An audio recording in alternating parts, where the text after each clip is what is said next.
네, 안녕하세요. 저는 성수포럼의 진행을 맡은 OTD의 개발팀장 이진욱 차장입니다. 반갑습니다. 오늘도 역시 많은 분들께서 자리해 주셨고요. 오늘 제가 그 1회 시작했을 때가 거의 좀 되게 쌀쌀했던 거의 이제 겨울 끝나고 봄쯤이었는데 어느새 이제 날씨도 더워지고 여름이고 벌써 7회째를 맞이한 성수포럼입니다. 그 소중한 저녁 시간 내주신 것만큼 오늘 이 시간 또 여러분 각자를 위한 유익한 인사이트와 경험을 들고 돌아갈 수 있는 값진 시간이 되었으면 좋겠습니다.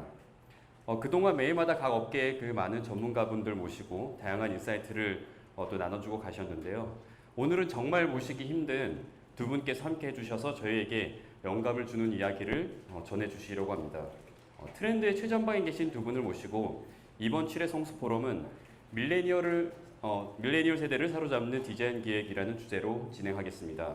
한 가지 유의사항만 먼저 말씀드리면 지금 영상 컨텐츠도 동시에 그 뒤쪽에서 제작이 되고 있는 상황이라서 강연 도중에 화장실이나 긴급한 하게 바깥에 나가셔야 되는 분들은 뒤쪽 출입문을 이용해서 나가주시기를 이제 여러분들의 협조를 부탁드리겠습니다. 네, 첫 번째 강연은 이제 먼저 첫 번째 순서로 요괴라면, 그리고 종강역에도 가보신 분들 아마 좀 많이 계실 것 같은데, 고잉메리 같은 이제 새로운 또 편의점의 유통 문화를 이제 선도하고 계시는 박예은 대표님의 옥토끼 프로젝트 지금 이끌고 계시죠. 그래서 박예은 대표님의 강연으로 시작하겠습니다. 제목은 옥토끼 프로젝트로 바라본 새로운 컨텐츠와 고객가치 창출 구조. 박예은 대표님 앞으로 모시겠습니다. 박수 부탁드립니다. 안녕하세요. 토끼 프로젝트라는 회사를 만들어가고 있는 박리안 부사장입니다. 금쪽 같은 수요일에 저와 함께 하기로 결정해 주셔서 너무나 감사합니다. 이 강연 시작하기 전에 아마 옥토끼 프로젝트 무게라면 본인 얘기 들어보신 분들도 계시고 그런 거 처음 들어보신 분들도 계시고 했을 텐데요. 저희가 라면을 런칭하기 전에 저희 친구들과 무게라면 사진을 찍은 데 있어요. 그래서 그걸 간단히 먼저 보여드리고 시작하도록 하겠습니다.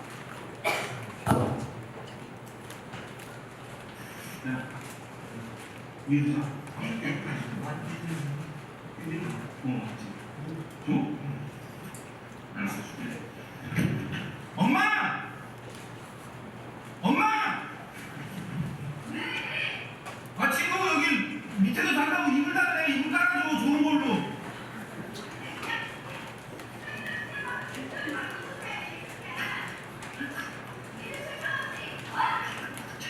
친구 힘들어. 엄마 책임질 거야? 빨리 이불 깔아달라고.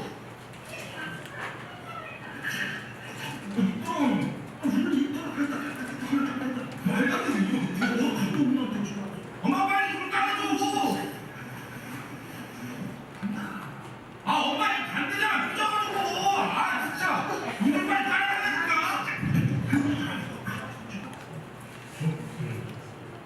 뭘요? 자, 동일하게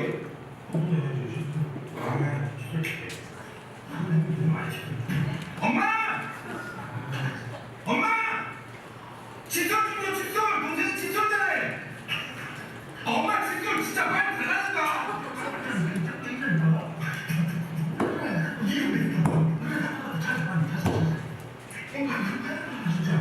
엄마 진짜 들어가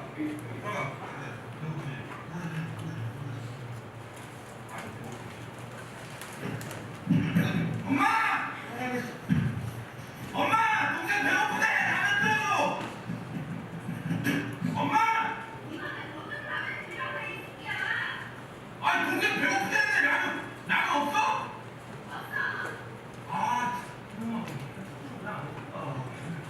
내가 요괴라면 사달라고 말했잖아! 내가 인터넷에서 판다고 했잖아! 요괴라면 사달라고 하는데 진짜! 요괴라면 좋지. 요괴라면 좋아하잖아. 너 요괴라면 몰라?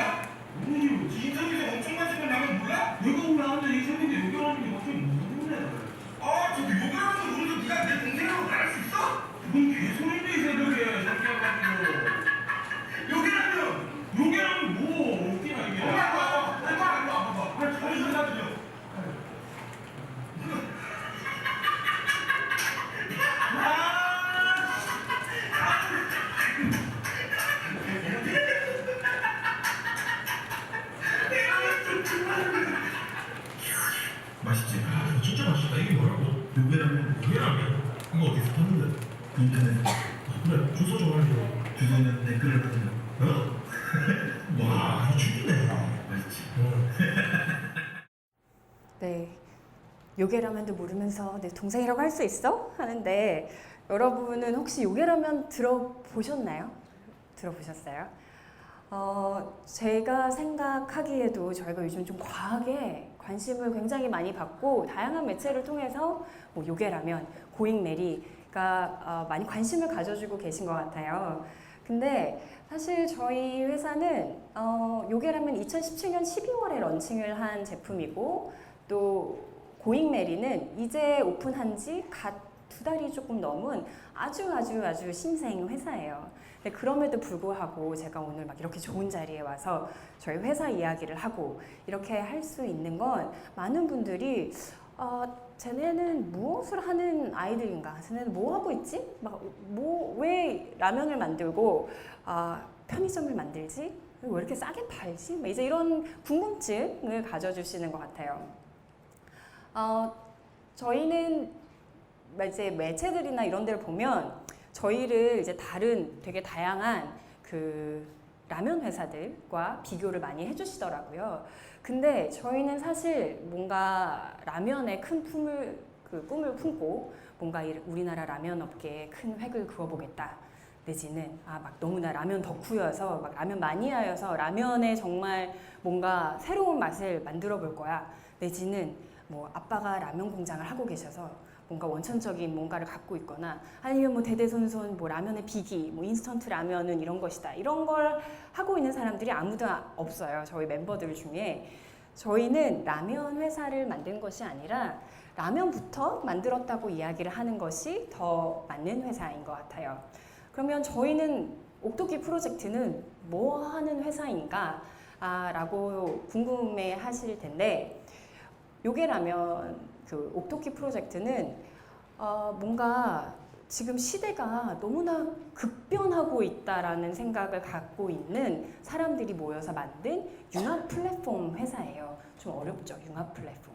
근데 여러분은 요즘 시대가 막 급변하고 있다는 걸 혹시 느끼시나요? 제가 이런 얘기하면 나이가 너무 나올 것 같은데 그 옛날에 어렸을 때 이런 프로 봤던 게 기억이 나요. 막 이렇게 하루 종일 밖에 안 나가고 집에서 컴퓨터로 생활할 수 있는지 없는지 막 이런 거 보는. 근데 지금은 우리 너무 일상이잖아요. 막 세탁도 앱으로 하고 뭐 음식 시켜 먹는 건 너무너무 쉽고 얼마 전에 배달의 민족 광고 보니까 막 배민을 한 번도 사용하지 않으신 고객분을 찾습니다. 막 이제 이런 슬로건이 너무 그냥 자연스럽게 느껴질 만큼 세상은 굉장히 편리하고 빠르게 변하고 있고 업계 간 그리고 기업 간 그다음에 소비자와 생산자, 뭐 크리에이터 이제 모든 업계들이 옛날에는 좀 어느 정도 구분이 이렇게 지어져 있었던 것 같은데 이제는 큰 덩어리가 되어서 뭔가 그 경계들이 다 허물어지고 있다는 생각을 가진 사람들이었어요. 예를 들어서 29cm가 하나은행하고 같이 지금 강남역에 있는데 거기는 공간을 소비하다가 뭐 커피도 마시고 뭐 거기에 있는 제품들도 구경하다가 은행 업무도 볼 수 있는 곳이잖아요. 그래서 그러면 앞으로 은행의 경쟁자는 다른 은행이기만 한가? 뭐 다른 공간이 될 수도 있고 커피숍이 될 수도 있고 또 편의점이 될 수도 있는 시대가 이제는 왔다. 왜냐하면 이제는 초연결 사회가 되었기 때문에 이제 이런 생각을 가져서 우리 융합 플랫폼을 만들어야 합니다. 생산자와 크리에이터가 합쳐져서 뭔가 새로운 고객 가치를 만듭시다. 제가 이런 얘기를 막 하러 다녔는데 저는 너무나 노바디잖아요. 그러니까 대기업에 이런 얘기를 하러 가면 막 오케이 뭐 알겠는데 안녕히 가세요. 이게 끝이더라고요. 그래서 오케이 그러면 우리가 같이 하고자 하는 거 남들을 설득하고 싶어 하는 이 프로젝트를 우리가 먼저 직접 한번 해서 보여주자. 그러면 남들을 다른 기업들, 다른 생산자와 크리에이터들을 좀 더 설득하기 쉽겠구나. 이제 이렇게 생각을 했어요.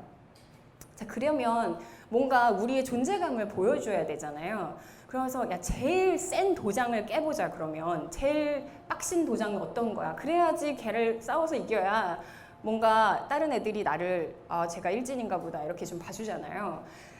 그래서 생각한 게 제일 어려운 시장 어디지? 이게 우리나라 라면 시장이었어요. 라면 시장은 정말 시뻘건 레드오션이잖아요. 그래서 90% 이상이 이제 대기업이 가지고 있고, 그 외에는 사실 여타 뭐 작은 저희 같은 라면 회사들이 그렇게 많지 않은 것 같아요.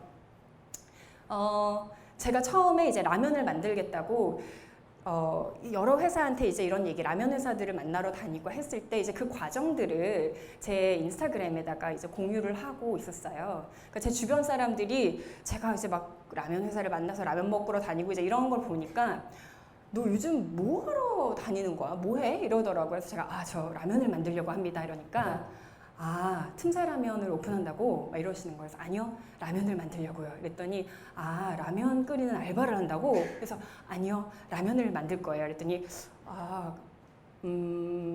일본 라면 뭐 그런 프랜차이즈를 하려고 하는 거야? 이렇게 그냥 대기업이 아닌데 일반인인 그냥 그런 원천적인 생산력을 안 갖고 있는 사람들이 라면을 만든다는 거에 대해서 다들 되게 의아해 하셨던 것 같아요. 그래서 이 세상은 굉장히 바뀌고 있는데 우리 이런 융합 플랫폼을 만들고, 융합 플랫폼을 사실 만들려면 여러 가지 그 크리에이터들이 필요하잖아요. 그리고 사업을 하는 것은 너무나 외롭고 힘든 일이잖아요. 그래서 각계의 각 분야에서 오랫동안 업을 해오던 사람들이 우리 약간 어벤져스처럼 너 잘하는 거 뭐야? 나 이거 잘하는데 너랑 나랑 잘하는 거 합치고 저 사람도 합치고 해서 각자 공헌하고 같이 힘을 합쳐서 공동의 목표를 잡고 나아가자. 우리 같이 행복한 전문가 집단이 되어보자. 이렇게 해서 만든 게 옥토키 프로젝트예요. 옛날에 나사에서 케네디 대통령한테 가서 이렇게 얘기를 했대요. 대통령님, 우리 달을 좀 더 잘 관찰해야 되니까 좋은 망원경이 필요한 것 같아요. 그래서 예산을 좀 더 책정해 주시면 비싸고 좋은 망원경을 만들어서 달을 더 잘 관찰하겠습니다. 이렇게 얘기를 했더니 케네디 대통령이 그걸 이렇게 잘 들으시다가 야, 근데 망원경을 왜 만들어? 우리가 달에 가면 되지. 이러셨다고 해요. 사실인지 모르겠지만 그때 나온 단어가 이제 문샷, 달을 향해 쏜다라는 단어거든요. 그래서 저희는 라면을 만들고 뭔가 융합 플랫폼을 만드는 게 굉장히 달에 가는 것처럼 힘든 프로젝트 같이 느껴졌어요. 하지만 우리는 달에 옥토끼가 살고 있다는 가설을 세우고 그거를 하나하나 검증해 가자. 이제 이런 프로젝트 이를 이행하는 사람들이기 때문에 옥토끼 프로젝트로 이름을 짓고, 원래 옥토끼가 삼장법사 서유기에 그 삼장법사가 얘가 너무 까불까불하니까 달나라로 유배를 보낸 요괴였대요. 그래서 첫 번째 프로젝트는 달나라에 사는 옥토끼 요괴라면으로 하자. 이제 이렇게 되었었던 거였어요. 그래서 회사의 구조를 간략하게 설명을 드리면, 지금 이제 저희 뭐 물류 유통을 맡고 있는 온라인 그 대행을 맡고 있는 네오스토어의 여대표님과 제가 회사의 운영을 기본적 운영을 다 맡고 있고요. 그 다음에 이제 뭐 인테리어업, 그 다음에 뭐 이제 그 물류, 식자재 물류 유통업, 그리고 뭐 인테리어 디자인, 패션 디자인, 뭐 브랜딩, 그 다음에 뭐 마케팅, 이제 이런 회사들을 하고 있는 분들이 모여서 우리 같이 힘을 합쳐서 존재감 있는 혁신을 좀 이뤄보자. 이렇게 큰 품을 갖고 이제 시작한 게 옥토끼 프로젝트입니다.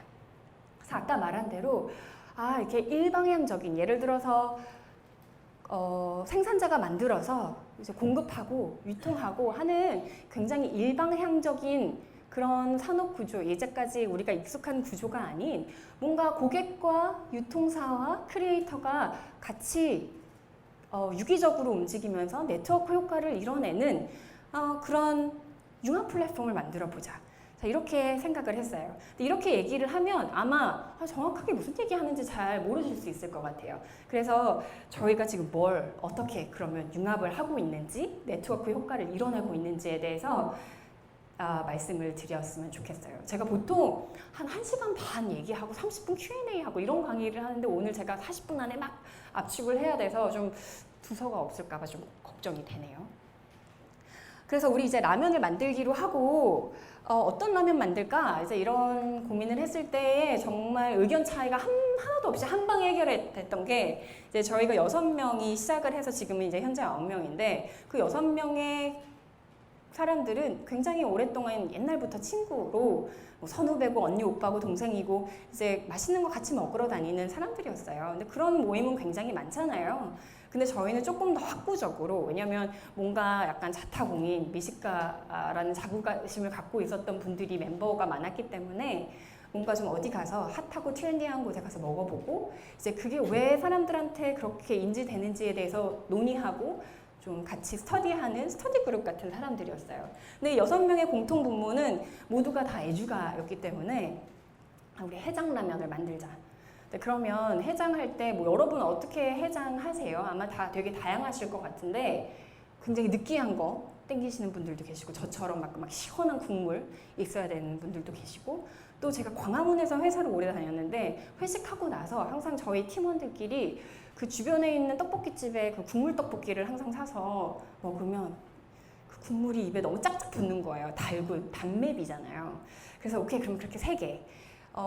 옥토끼 프로젝트는 이제까지 어떤 제품을 무에서 유를 창조하는 것이 아니라 그냥 기존에 있던 제품에 저희는 요게 모멘트라고 표현을 서로 하는데 뭔가 저희만의 트위스트를 넣어서 새로운 가치를 창출하는 제품을 만드는 것.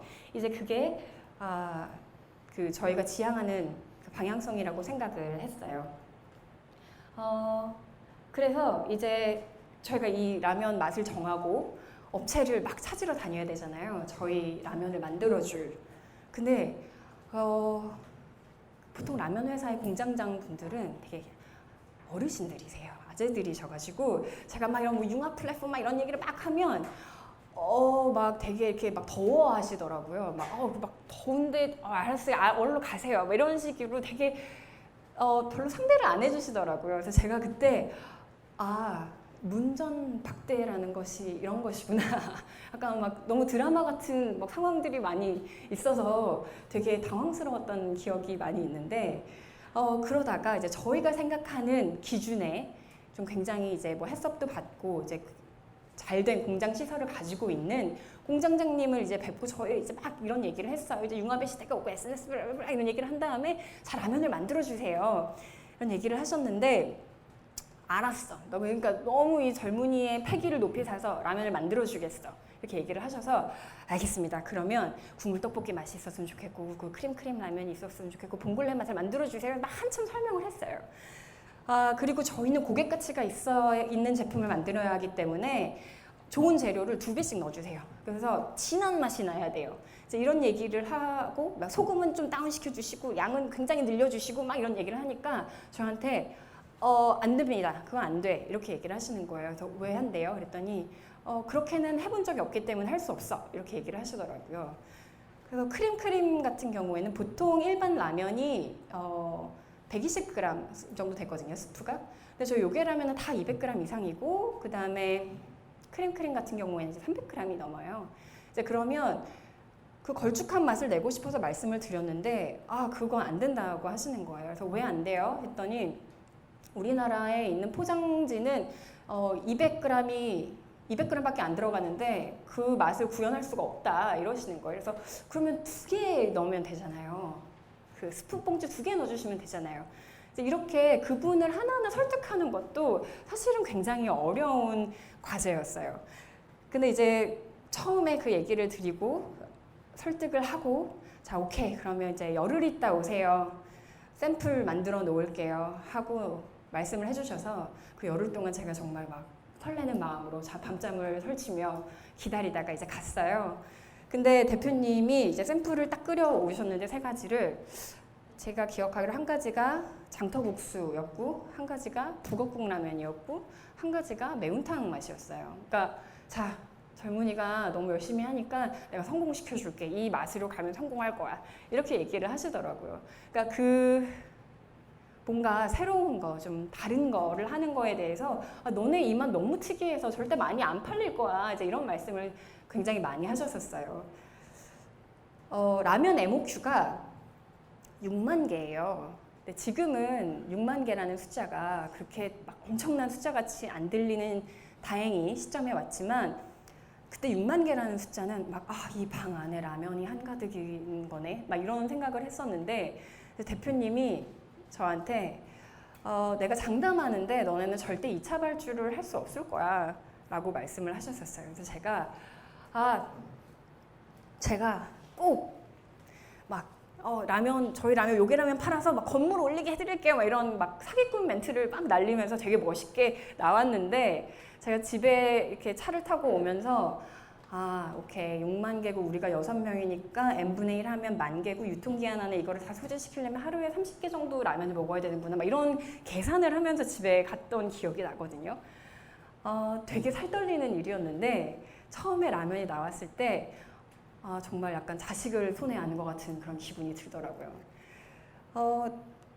오늘 주제가 디자인이어서 저희 요괴라면 디자인 얘기를 잠깐 드리고 싶은데 저희가 이제 요괴라면 디자인이 굉장히 특이하니까 굉장히 이슈가 많이 되었었던 것 같아요. 예쁘거든요. 근데 보통 그 라면 패키지에는 공식이 있더라고요. 맛이 없어 보이는 파란색은 쓰면 안 되고 그리고 조리의 사진이 꼭 들어가야 하고 또 조리 방법도 어떤 틀이 있고 이제 그런데 저희가 아까 그 영상도 그렇고 또 요괴라면 디자인할 때도 그렇고 그냥 저희의 그 스토리 요괴가 달에 가서 라면을 먹는데 막 이런 백스토리만 드리고 디자이너 분한테 마음껏 다 하셔도 돼요. 절대 그냥 50대 60대 그 부장님이 오케이 결제 안 해주실 디자인 영상 찍어주세요. 이렇게만 말씀을 드렸어요. 그러니까 각자의 전문성을 인정해주고 디자이너는 디자이너의 일을 훨씬 저보다 더 오래 한 분이시기 때문에 그분한테 전문성을 100% 믿어드리고 뭔가 나래를 펼칠 수 있는 공간을 마련해 드리는 거 이제 그게 저희의 역할이라고 생각했기 때문에 그 디자이너 분한테도 그런 식으로 의뢰를 했고 예를 들어서 앞으로 나올 저희 은하수 경양식이라는 브랜드가 있는데 그 브랜드를 부탁드릴 때에도 히가시노 게이고의 책을 사드렸어요. 여기 이 책의 분위기가 제가 원하는 분위기예요. 약간 그 일본 프랑스적 느낌 이렇게만 말씀을 드리지 막 구체적으로 얘기를 안 해요. 왜냐면 제가 예전에 이제 그 포켓몬 라면을 만들 때 막 이제 저도 제 인풋을 막 넣고 싶으니까 여기에 그 노란색 선을 좀 그어주세요 이렇게 말씀을 드렸거든요. 그래서 이제 며칠 후에 디자이너분이 그 노란색 선이 그어진 시안을 가져다 주셨는데 저는 정말 그 노란색 선이 저에게 말을 하고 있는 걸 느꼈어요. 나는 지금 이곳에 있기 싫은데 네가 그으라고 해서 있는 거야. 이런 정말 이거는 정말 그냥 클라이언트가 노란색 선이 있게 해달라고 하였으니 있는 정말 영혼 없는 노란색이구나. 이제 이런 게 너무 느껴지더라고요. 그래서 오케이 이거는 나의 인풋 따위는 버리자. 그랬을 때 100% 전적으로 믿어드렸을 때 이제 최상의 결과치가 나오는구나. 이제 이런 걸 되게 많이 느껴서 지금은 되게 모호하게 막 크게 말씀을 드리고 그게 제 개인적인 취향이 아니더라도 어느 수준 이상의 디자인 나왔을 때는 오케이 믿고 가는 것 같아요. 그런 식으로 사실 디자인을 하고 있어요. 그래서 3가지 맛으로 시작했던 라면이 지금 현재는 7가지 맛이 나왔고 그리고 뭐 피카츄나 잠만보 같은 경우에도 피카츄는 노란색이잖아요. 근데 이거는 그냥 피카츄를 좋아하는 사람이 아니라 그냥 어른들이 봐도 되게 멋있다. 약간 할 수 있게 배트맨처럼 만들어주세요. 이제 이래서 저런 느낌의 되게 멋있는 피카츄 만들어주세요. 어른이들을 위한 피카츄. 이렇게 해서 나온 디자인들이거든요. 그래서 뭔가 그냥 좀 다른 거, 그냥 대기업에서 하기 어려운 거, 그냥 그런 거를 하자. 우리는 좀 쿨하게 이제 이렇게 해서 진행을 하고 있어요. 제가 여기 보여드리려고 샘플을 가지고 왔는데 이제 라면이 나왔어요. 라면을 제 손에 안았는데 이거를 이제 어떻게 팔아야 하나. 처음에는 저희가 막 샀어요. 저희끼리 온라인으로 막 주문을 해서 막 주문 첫 번째 주문 막 10박스 들어왔어 막 이러면서 저희끼리 막 신나게 했어요. 제가 10박스 주문해서 저희 집에 놓고 막 사진 찍어서 인스타에 올리고 막 이제 이런 식으로 했었는데 그 다음에 이제 어떻게 팔지? 이제 인스타에 계속 올리고 하니까 이제 저희 지인들, 혈연 집단들이 이제 보고 강매를 당했죠. 이제 제가 막 이제 라면 사라고 우리 냈다고 하니까. 그래서 첫 번째 주에는 지인들이 샀어요. 두 번째 주에는 지인의 지인이 샀어요. 그러고 나서는 이제 안 팔리는 거예요. 그럼 어떡하지? 이거 라면 6만 개 만들었는데? 그래서 패션 업계에서 쓰는 그 기법을 써보기로 했어요. 네, 그게 시딩이라는 거라고 하더라고요. 시딩은 이제 보통 어떤 브랜드에서 자기 제품을 만들면 이제 그거를 인플루언서들한테 보내는데 인플루언서들도 자기 인스타그램이나 뭐 SNS가 본인의 브랜드이기 때문에 이제 쿨하거나 하지 않으면 올려주지 않는 거예요. 그래서 보통 제품들을 뭐 100개를 보내면 한 20% 정도 올려준다고 하더라고요. 그러니까 그거는 올려주는 비용을 대지 않는 전제로 이제 얘기를 하는 건데 뭐 저희는 뭐 건당 얼마씩 그런 걸 쓸 여력이 있지도 않았기 때문에 오케이 그러면 우리도 인플루언서들 뭐 주변에 있는 이제 이런 사람들한테 좀 보내보자. 근데 안 올리고서 못 베기게 한번 멋있게 만들어보자 해서 저 요게 시딩 박스를 만들었어요. 저 박스가 제가 기억을 너무 절절히 하는 게 저기 자석으로 따딱 붙는 그런 되게 비싼 박스거든요. 그래서 이게 14,000원이에요 원가가. 박스 원가가. 그래서 저 냄비 라면 넣었는데 저 그냥 박스 라면 원가가 48,000원? 뭐 이랬었던 걸로 기억을 해요. 그러니까 사실은 누가 막 5만 원 주고 라면 6개를 사겠어요. 그러니까 저거 판매하라는 얘기를 진짜 많이 들었는데 판매를 할 수가 없는 원가가 나오더라고요. 근데 우리 오케이 한 300만 원 써서 저거 이제 만들어가지고 되게 조금 만들었거든요. 그래서 인스타그램 인플루언서들한테 쫙 보냈는데 저게 터졌었어요. 그래서 저희가 보낸 박스들 90% 이상이 업로드가 됐고 정말 어떻게 알고 오셨는지 모르는 어떤 연예 기획사에서 막 우리 연예인이 이거 갖고 싶다는데 올려줄 테니까 하나 보내주세요. 이제 이런 얘기들도 굉장히 많이 들어오고 그리고 저희 멤버 중에 한 명이 이렇게 공원을 뛰고 계셨대요. 근데 옆에 공유가 뛰고 있더래요. 그래서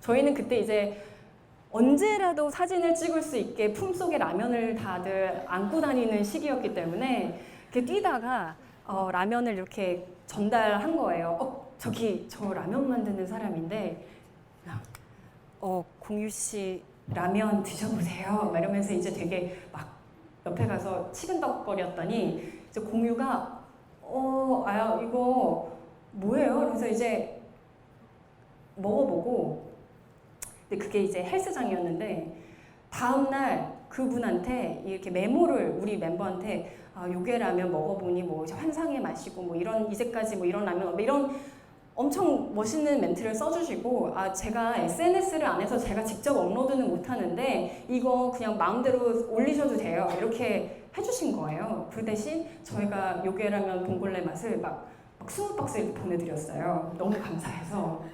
근데 그 공유빨쯤 되면 약간 그런 걸 해도 되나 봐요. 약간 그 아이돌 단계에서는 되게 그 에이전시한테 허락도 받아야 되고 하는데 공유는 이제 자기가 좋으면 그냥 막 이렇게 할 수 있는 거더라고요. 짬밥이. 그래서 저희가 그거를 올렸는데 제가 지금도 러브레터 이런 거 있잖아요. 팬레터. 우리 오빠가 사랑하는 너를 내가 사랑하고 있다. 막 이제 이런 대만 분들, 막 이제 이런 분들이 아직도 저한테 DM을 되게 많이 주세요. 그리고 그때 당시에 그 요괴가 나오는 드라마가 있었는데 그 차승원 씨랑 이승기 씨가 나오는 드라마가 그렇게 막 되게 인기가 많지 않았었던 것 같은데 있었는데 그때 이제 차승원 씨가 올려주시고 뭐 신승훈 씨, 신승훈 씨 팬덤이 그 아주머니 팬덤, 일본 아주머니 팬덤이 막 아이돌보다 정말 훨씬 셌던 것 같아요. 이제 그런 식으로 저희가 어떻게 이렇게 막 노력하지 않았는데 이제 그 약간 인스타그램의 유니콘 아이템처럼 막 확산이 되었더라고요. 그래서 요게 라면이 마치 그 인스타의 그 유니콘 아이템 이제 이렇게 될 수 있는 계기가 되었고 그리고 그 다양한 매체에서 이제 저희를 취재해 주시기 시작했어요. 근데 댓글 보니까 막 이 회사 진짜 막 돈 엄청 많은가 보다. 얘네 이거 다 광고 때리네 하는데 사실 저도 처음 알았어요. 이거 광고하는 거 아니고 진짜 와서 촬영해가시는 거구나. 이렇게 되게 다양한 매체에서 이 라면 만든 애들은 무엇인가 이제 이런 취재를 많이 해주셨어요. 그래서 그 첫 달에 그 6만 개 절대 너네 못 팔 거다 하셨는데 저희가 첫 달에 5만 개 판매를 하고 그 수가 이제 기하급수적으로 막 늘기 시작하고 또 수요미식회에서 그 봉골레 맛이 소개되면서 굉장히 대중적으로 조금 더 이제 인기를 얻게 되는 모멘텀을 갖게 됐어요. 자, 저희가 뭐 요게 라면을 자체적으로 성공이라고 이야기하는 이유는 요게 라면을 런칭한 이후에 굉장히 다양한 대기업, 굉장히 다양한 중소 대기업들한테 러브콜을 받고 이제 협업을 같이 해보자. 너는 뭐 하는 애들이냐. 이제 이렇게 해서 굉장히 많은 제품들을 만들기 시작했어요. 그래서 달걀, 요게 밀크, 뭐 우주토피, 그리고 이제 오뚜기하고 같이 개념 만두, 개념 볶음밥 이제 이걸 만들기로 했는데 왜 오뚜기가 저희가 작은 회사랑 같이 일을 했을까? 예전에는 그냥 우리가 알고 있는 전통적인 산업 구조에서는 뭔가 기업이 만들고 기업이 유통하고 그리고 사람들한테 자 여러분 이제 이런 브랜드가 있어요 라고 그 4대 미디어를 통해서 광고를 하고 사람들은 이렇게 내가 인지된 브랜드 사람들한테 어떤 브랜드를 인지시키고 그 사람들이 인지된 브랜드만을 사고 싶어 하는 너무 새로운 애들을 구매하는 거에 대한 두려움 그래서 이런 거가 컸던 게 전통적이었다면 요즘 시대에는 인스타그램으로 물건을 사는 거에 대한 두려움이 없고 누구나 조금 더 새로운 거, 신기한 거 이제 이런 제품들이 굉장히 오픈되어 있기 때문에 그냥 전통적인 구조에 더 익숙한 대기업들은 그런 고객들한테 어떻게 다가가야 하는지 잘 모르는 것 같더라고요. 어떤 화장품 브랜드에서 화장품을 런칭하고 이제 그 쏟아붓는 브랜드 비용이 한 20억 정도 된다고 해요. 근데 그 20억이 가지고 오는 효과는 나 그 브랜드 어디서 한번 들어봤는데 이제 이런 효과를 갖고 오는데 얘네들은 별로 돈도 없는 애들인 것 같은 돈을 써서 이런 라면을 했는데 그냥 대기업이 아닌데 이렇게 인스타그램에서 해시태그 개수가 뭐 기하급수적으로 늘어나고 이제 이렇게 할 수 있는 얘네들은 무엇을 하는 아이인가 그래서 저희와 아주 처음부터 같이 기획하고 맛도 기획하고 제품도 기획하고 브랜딩하고 유통하는 그 모든 과정을 함께 한다는 전제하에 같이 스터디한다는 전제하에 OEM을 이제 하기로 해왔고 그래서 뭔가 새로운 그 고객 가치를 만드는 제품을 한번 만들어 보자 이렇게 해서 나온 게 개념 만두 그리고 개념 볶음밥이에요. 저희가 이제 요게라면이 막 많이 회자가 되니까 저 주변에서 야 니네 정말 요게라면 팔아서 막 되게 부자 됐겠다 막 이제 이런 얘기를 많이 하셨는데 사실 요게라면은 저희 마진이 정말 매우 박해요. 그래서 사실은 대기업 유통 채널에 들어갈 수 없는 이유도 사실 그 마진 구조 자체가 안 나오기 때문이에요. 그러면 이렇게 싼 저희 마진이 거의 없는 이제 이런 제품을 왜 만들어서 이렇게 막 힘들게 마케팅하면서 하고 있는가? 자, 이거는 저희가 생각하는 요게라면은 저희는 놀이기구를 만들고 있고 그 안에 있는 그러니까 얘는 프렌치 레볼루션이고 88열차고 그다음에 뭐 푸른 라이더고 우리는 롯데월드를 만들고 있는 거다라고 생각을 하기 때문이에요. 롯데월드는 자유로드롭을 막 올렸다 내렸다 해서 돈을 벌지 않잖아요. 입장료로 돈을 벌고 또 사람들이 막 모이니까 추러스를 팔고 푸드코트를 해서 돈을 벌잖아요. 그래서 그런 것처럼 우리는 되게 쿨한 놀이기구를 만들고 있는 거기 때문에 100%의 고객 가치에 집중한 제품들 여기에 저희 마진은 정말 거의 없어요. 그 개념 만두나 볶음밥 같은 경우에도 타사 제품 대비 무조건 재료는 3배 꽉꽉 채워주세요. 이렇게 사실은 만들었기 때문에 좀 쿨하고 재밌고 좀 고객 가치를 높여주는 제품들을 만들어보자. 그래서 여러 가지 제품들을 이제 출시를 했고 얼마 전에는 뭐 이제 물티슈, 소독 티슈도 나왔어요. 자, 그럼 이렇게 막 제품들을 만들어서 뭐 대기업 제품 그 매출 채널에도 안 들어가고 그러면 어떻게 이거를 확장을 할 것인가? 그래서 저희가 생각한 거는 오케이, 우리가 기획하고 우리가 만들어서 우리가 유통하자. 그러니까 수직적으로 버티컬하게 팽창해보자 라고 해서 우리가 직접 소매 유통 채널에 뛰어들자라고 해서 만든 것이 고잉메리예요. 종로에 있는 고잉메리인데 이곳이 뭐 하는 곳이냐고 저한테 한마디로 이야기하라고 하시면 저는 소확행 하는 곳이라고 말씀드릴 것 같아요.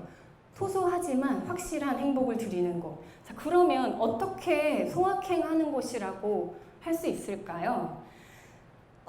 고잉메리는 들어가면 리테일 공간이 나와요. 리테일 공간은 그 전통적인 그러니까 물건 사고 거기 제품들이 많이 있어요. 저희 PB 제품을 시작해서 저희가 셀렉트한 여러 가지 제품이 있고 그 안쪽으로 들어가면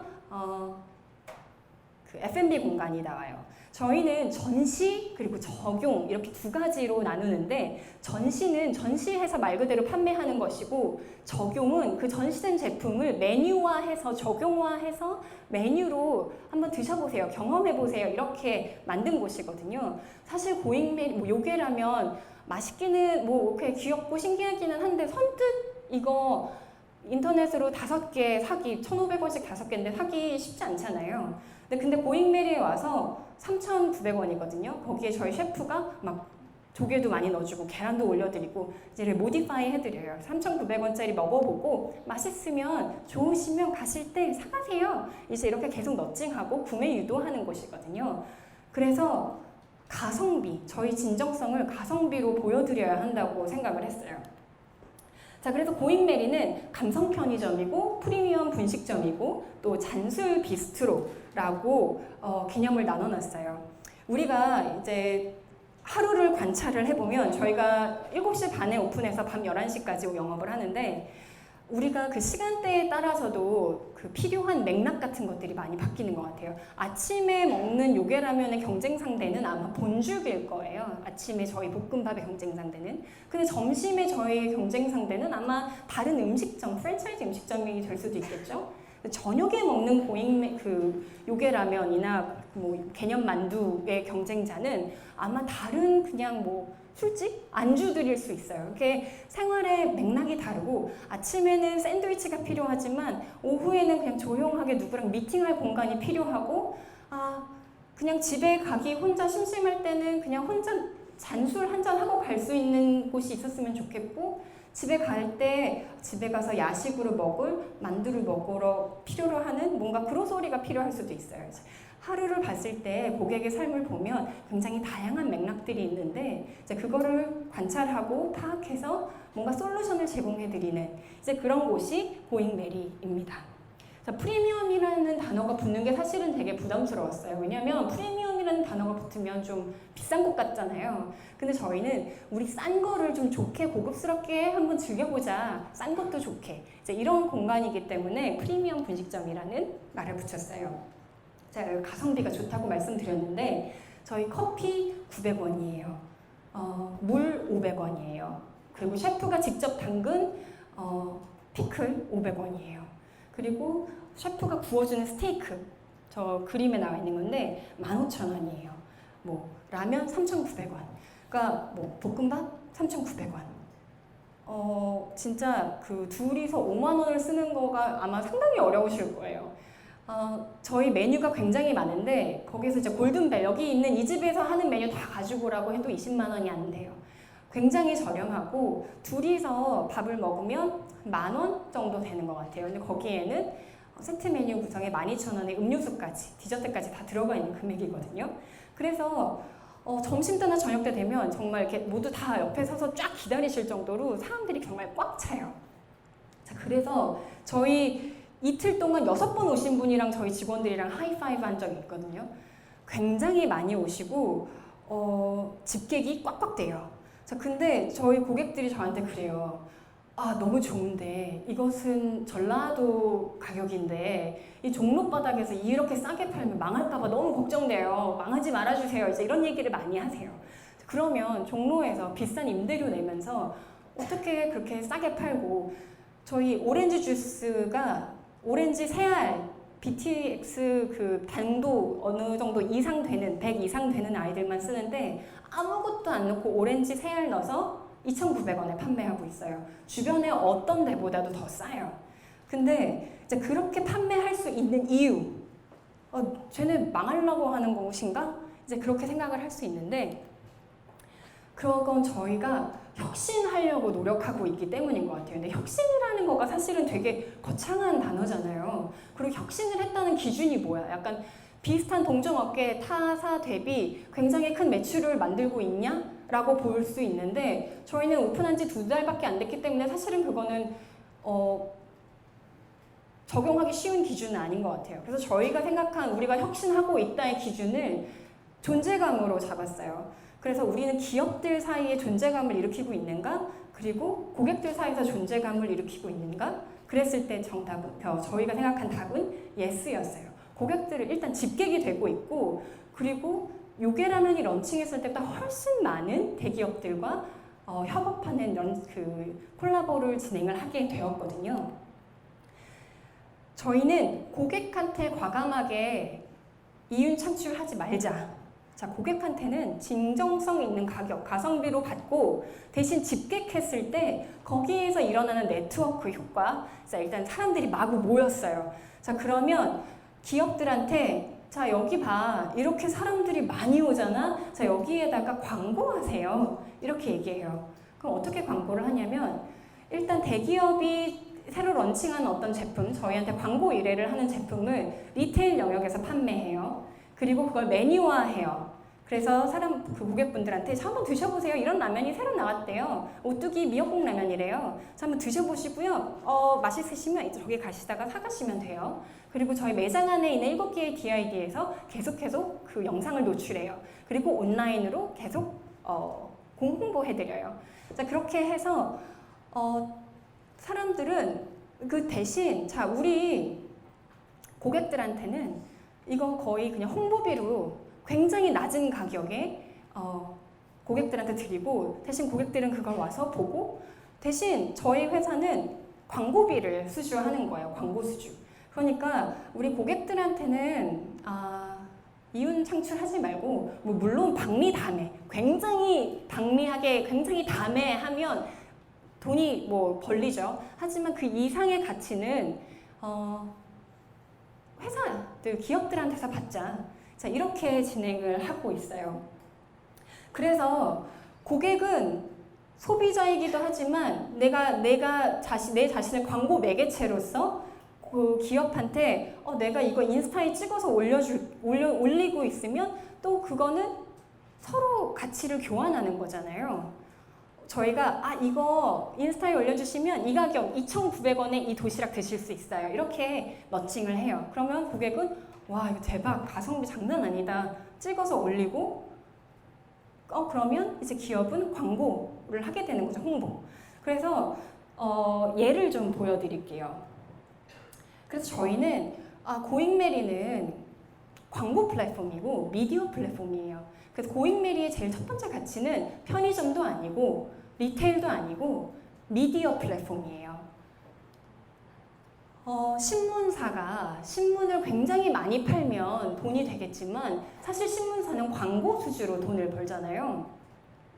그래서 고잉메리의 경쟁자를 찍으라고 하면 다른 편의점도 아니고 다른 뭐 리테일도 아니고 라면 회사도 아니고 저는 신문사?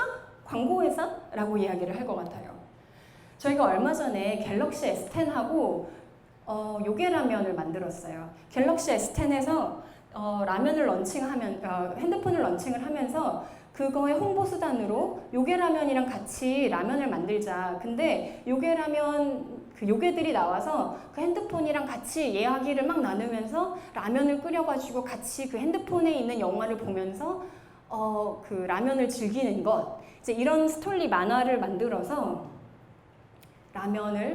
제품을 런칭하고, 이제 삼성에서는 그거를 이제 소비자들한테 이제 프로모션용으로 사용을 하고, 저희 고잉메리에서 DID로 광고하고, 그 다음에 저희 메뉴로 삼성 갤럭시 라면, 이제 이렇게 해서 그 라면을 드시는 분 밑에다가는 그 갤럭시에 대한 인포메이션을 막 적어가지고 같이 드려요. 그러면 그걸 드시면서 갤럭시 S10이 이런 기능이 있구나. 이제 이런 걸 보시면서 드시는 거예요.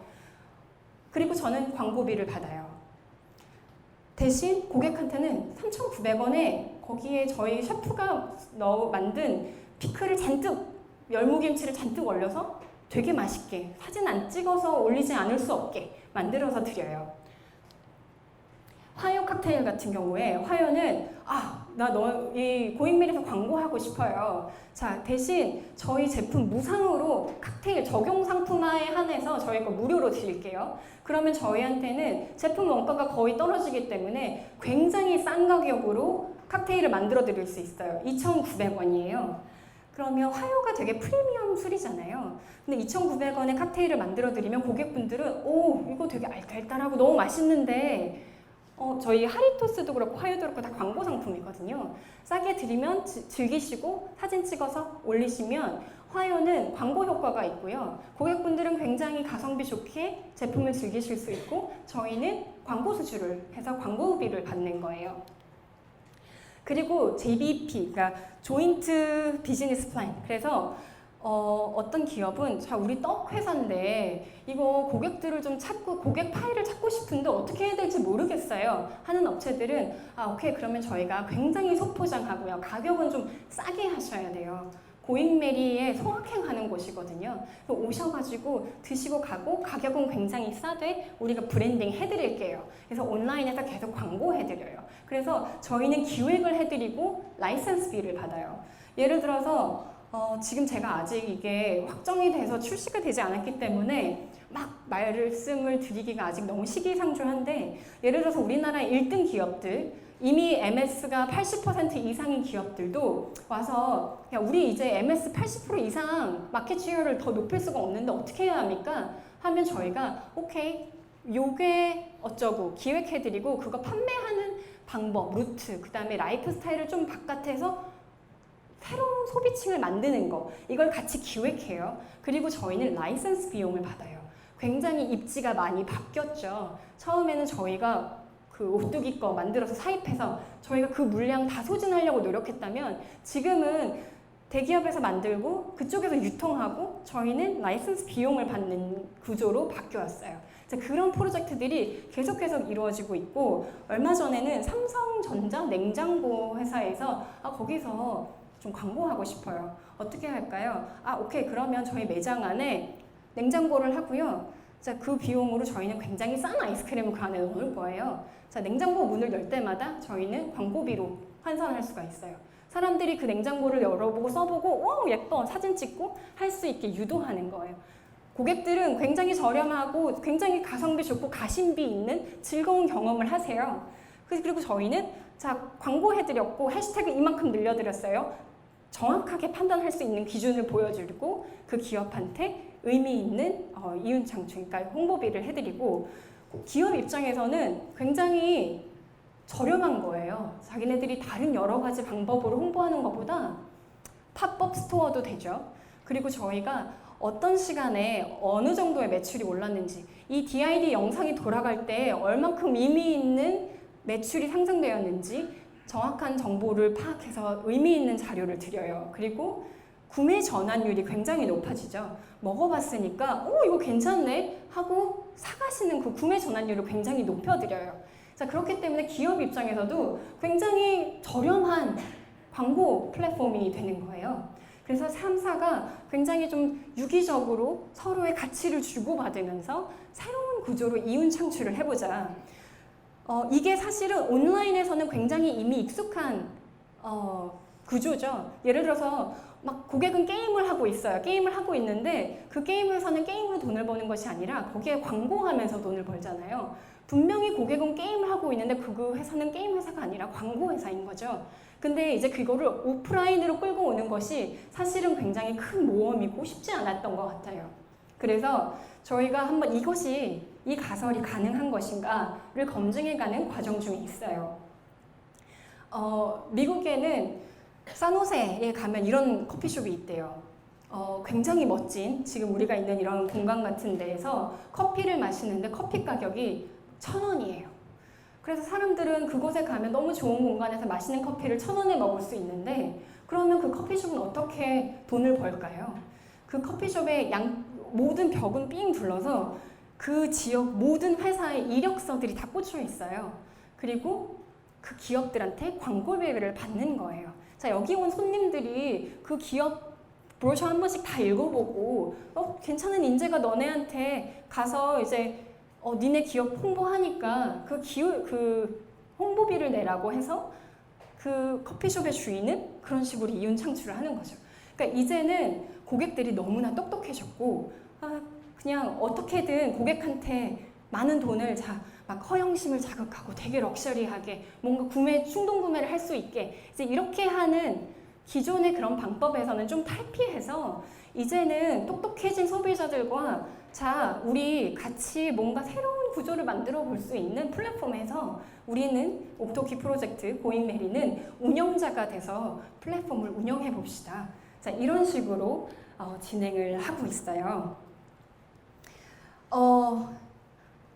내년에는 미국에 진출할 계획이 있고 또 아까 말씀드린 것처럼 굉장히 다양한 플랫폼에서 다양한 매출을 올리는 구조를 만들어 보려고 노력하고 있어요. 그래서 저희는 라면도 편의점도 아닌 새로운 라이프 스타일을 제안하는 문화 플랫폼이고 또 혁신을 일으켜보고자 끊임없이 도전하고 노력하는 사람들이라고 말씀드리고 싶습니다. 감사합니다.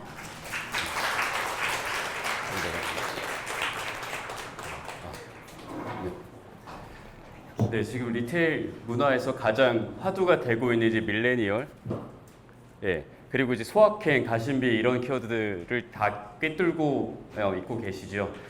열강해주신 박리현 부대표님께 다시 한번 박수 부탁드립니다.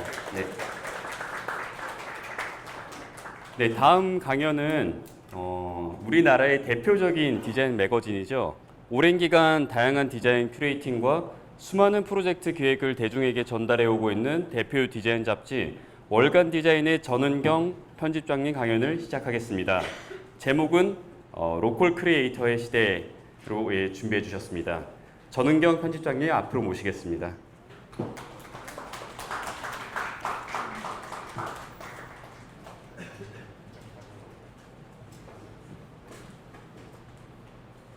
다시 한번 박수 부탁드립니다.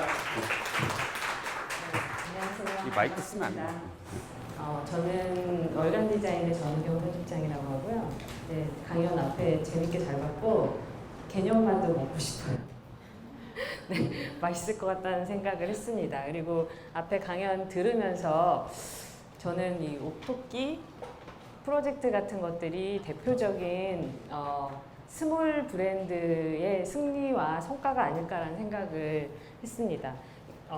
스몰 브랜드라는 것은 저희가 작년에 연간 트렌드 기획으로 계속 이렇게 선보였던 시리즈로 선보였던 주제 중에 하나였어요. 그래서 이게 어떤 건지 간단하게 설명을 드리면 일단 소비자들의 변화에 따른 건데 여러분도 그러시겠지만 이제 더 이상 맹목적으로 브랜드 추종하지 않으시잖아요. 명품이라고 다 좋아하지 않으시죠. 대기업이라고 다 대기업 제품이라고 좋아하지 않으시잖아요. 일단 그런 의식의 변화가 있었기 때문에 옥토키 프로젝트 같은 브랜드가 파고들 수 있었고 그리고 또 두 번째 가장 중요한 것은 생산자와 소비자의 관계가 변했다는 거예요. 그래서 예전에는 판매 만들면 사고 이런 관계였지만 이제는 선택할 수 있게 된 거예요. 이게 크라우드 펀딩 플랫폼 같은 것들이 등장을 했기 때문에 사람들이 아무거나 사지 않고 내가 누가 만들었는지 출처도 궁금하고 이런 의식의 변화가 일어난 거죠. 그 와중에 옥토키 프로젝트 같은 것들이 잘 되는 것 같고 되게 부러웠습니다. 미디어 플랫폼이 되신다고 하면 저같이 잡지를 만드는 데는 정말 더 경쟁도 치열하고 되게 좀 재밌는 아이디어 많이 봤어요. 제가 준비한 주제는 로컬 브랜드와 크리에이터의 시대입니다. 근데 저는 이게 아마도 지구를 구할지도 모른다라고 생각해요. 로컬 브랜드와 크리에이터들이. 그리고 이것은 분명히 기존의 대기업 위주의 그런 브랜드나 그런 크리에이티브가 아니라 이렇게 작게 쪼개져 있는 스몰 브랜드, 그리고 여러분이 지금 아마 관심을 많이 가지고 계신 분들이라고 생각하는데 그런 브랜드들의 힘이 아닐까 생각을 해요. 그리고 지금 이 OTD와 성수연방에서 보여주고 있는 그런 브랜드와 제품들이 또 분명히 그런 로컬과 스몰 브랜드와 연관이 있다고 생각을 합니다. 제가 디자인 잡지를 만들다 보니까 사람들이, 그러니까 아무래도 다른 분들보다는 정보 누구에게나 다 열려 있긴 하지만 어떤 뭐 그래도 디자이너들이 뭐 어떤 프로젝트를 하거나 어떤 브랜드가 론칭을 했을 때 가장 빨리 먼저 듣는 편이긴 해요. 그러다 보니까 뭐 민감하기도 하고 계속 그런 정보에 노출돼서 정보를 많이 보다 보니까 이게 다른 사람들보다는 제가 트렌드에 좀 민감할 수 있을 것 같아요. 그리고 어떻게 보면 그것들을 현상을 좀 사실 트렌드는 예언이 아니라 현상의 정리에 가깝거든요. 그런 것들을 보고 계속 이제 그런 조짐을 느끼다가 어떤 이해할 수 있게끔 이해하기 쉽도록 어떤 키워드로 정리하는 일들이 디자인의 관점에서 제가 하는 일이 아닐까 해요. 그리고 계속 그런 작년 몇 년 전부터 주목을 하고 있던 이슈들 중에 하나가 바로 이런 로컬에 대한 부상이었어요. 그래서 로컬 브랜드와 크리에이터의 시대가 아닐까라는 생각을 좀 하고 있습니다. 이미 몇 년 전부터 그런 키워드가 뜨고 있다, 뭐 이런 류의 그런 이슈들은 많이 보셨으리라고 생각을 해요. 근데 저는 뭐 저렇게 제가 일하고 있는 월간 디자인 잠깐 설명드리면 76년에 창간을 했고요. 그리고 올해로 43년 된 잡지예요. 76년에는 디자인이라고 하면 그냥 명동에 있는 양장점 정도를 떠올리는 뭐 이게 굉장히 많이 제가 하는 얘기긴 한데 그런 시대였고, 그리고 뭐 그때 잡지값이 그때 1,000원인가 뭐 그랬다는데 그렇게 비싼 잡지를 누가 사냐, 그리고 뭐 이 시대의 디자인이 뭐 당치도 않냐 뭐 그런 소리를 들었대요. 왜냐면 사치 뭐 이런 생각을 많이 했었던 모양이에요. 이제 그런 시대를 지나서 400호를 한번 만들었고요. 조금 있으면 내년 2월이면 500호를 만들게 될 예정이에요. 이게 상당히 좀 흔치 않은 일이거든요. 요즘 잡지들이 많이 문을 닫고 있는 상황에서 전문지가 버틴다는 거는 좀 저는 쉽지 않은 일이라고 생각을 합니다. 그 점에서는 좀 굉장히 자부심을 느끼고 있고요. 제가 잡지를 하고 매달 뉴스 같은 것들을 많이 만들고 소개를 하다 보니까 새로운 곳이 생기거나 어떤 뭐 좀 의미 있는 곳이 생기면 먼저 가보기도 하고, 뭐 제가 저 스스로 그런 데 가보는 걸 굉장히 좋아하기도 해요. 호기심이 많거든요, 제가. 그래서 이런 일을 굉장히 계속 하고 있는 것 같은데 이런 거 생기면 많이 가봅니다. 네, 제가 지난주에 뉴욕에 갔다 왔어요. 출장을 잠깐 갔다 왔는데 네, 메이드 바이 위라는 곳이 생겼다는 얘기를 우리 통신원한테 듣고 제가 가보고 싶었어요. 저게 이름에서 예측하실 수 있겠지만 위워크에서 하는 거거든요. 근데 요즘에 위워크가 보여주는 그 변화가 굉장히 좀 흥미로워요. 뭐 위워크 다 아시겠지만 이게 공유 비스의 그 처음에 가장 유명한 브랜드잖아요. 근데 모두가 이제는 멤버십제로 국내에도 지금 여러 가지 브랜드가 생기는데 폐쇄형 멤버십으로 이렇게 좀 가두고 있는 상황에서 위워크가 선언을 합니다. 그러니까 전부 다는 아닌데 메이드 바이 위라는 것은 멤버십제가 아니라 시간을 내면은 그러니까 뭐 단기적으로 뭐 하루 이렇게 멤버십을 끊어서 이용할 수 있는 그런 플랫폼이에요. 그리고 또 최근에는 위그로우라고 어린이용 그런 메이커 공유 플랫폼도 선보였고, 그리고 회사 이름도 바꿨어요. 그리고 비아키 인게스라는 그 건축가 그룹을 이제 새로운 크리에이티브 디렉터를 영입을 해서 다양한 활동을 좀 하고 있습니다.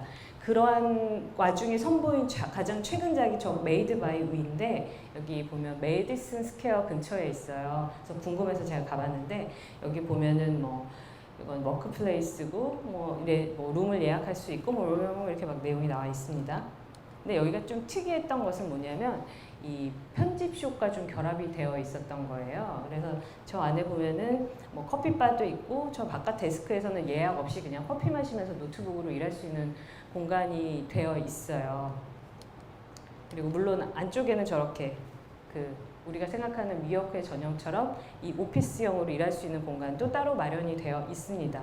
근데 저는 이 바깥쪽 공간에 조금 더 주목을 했는데 여기 보면 이 스테이셔너리 숍, 편집숍을 약간 운영을 하고 있는데 컨셉이 지역 문화, 뭐 요즘 커뮤니티, 지역 커뮤니티의 브랜드 제품을 선보이는 곳이에요. 요즘 저런 곳들 많은데 위오코도 되게 신경을 쓰기 시작했다는 뜻이거든요.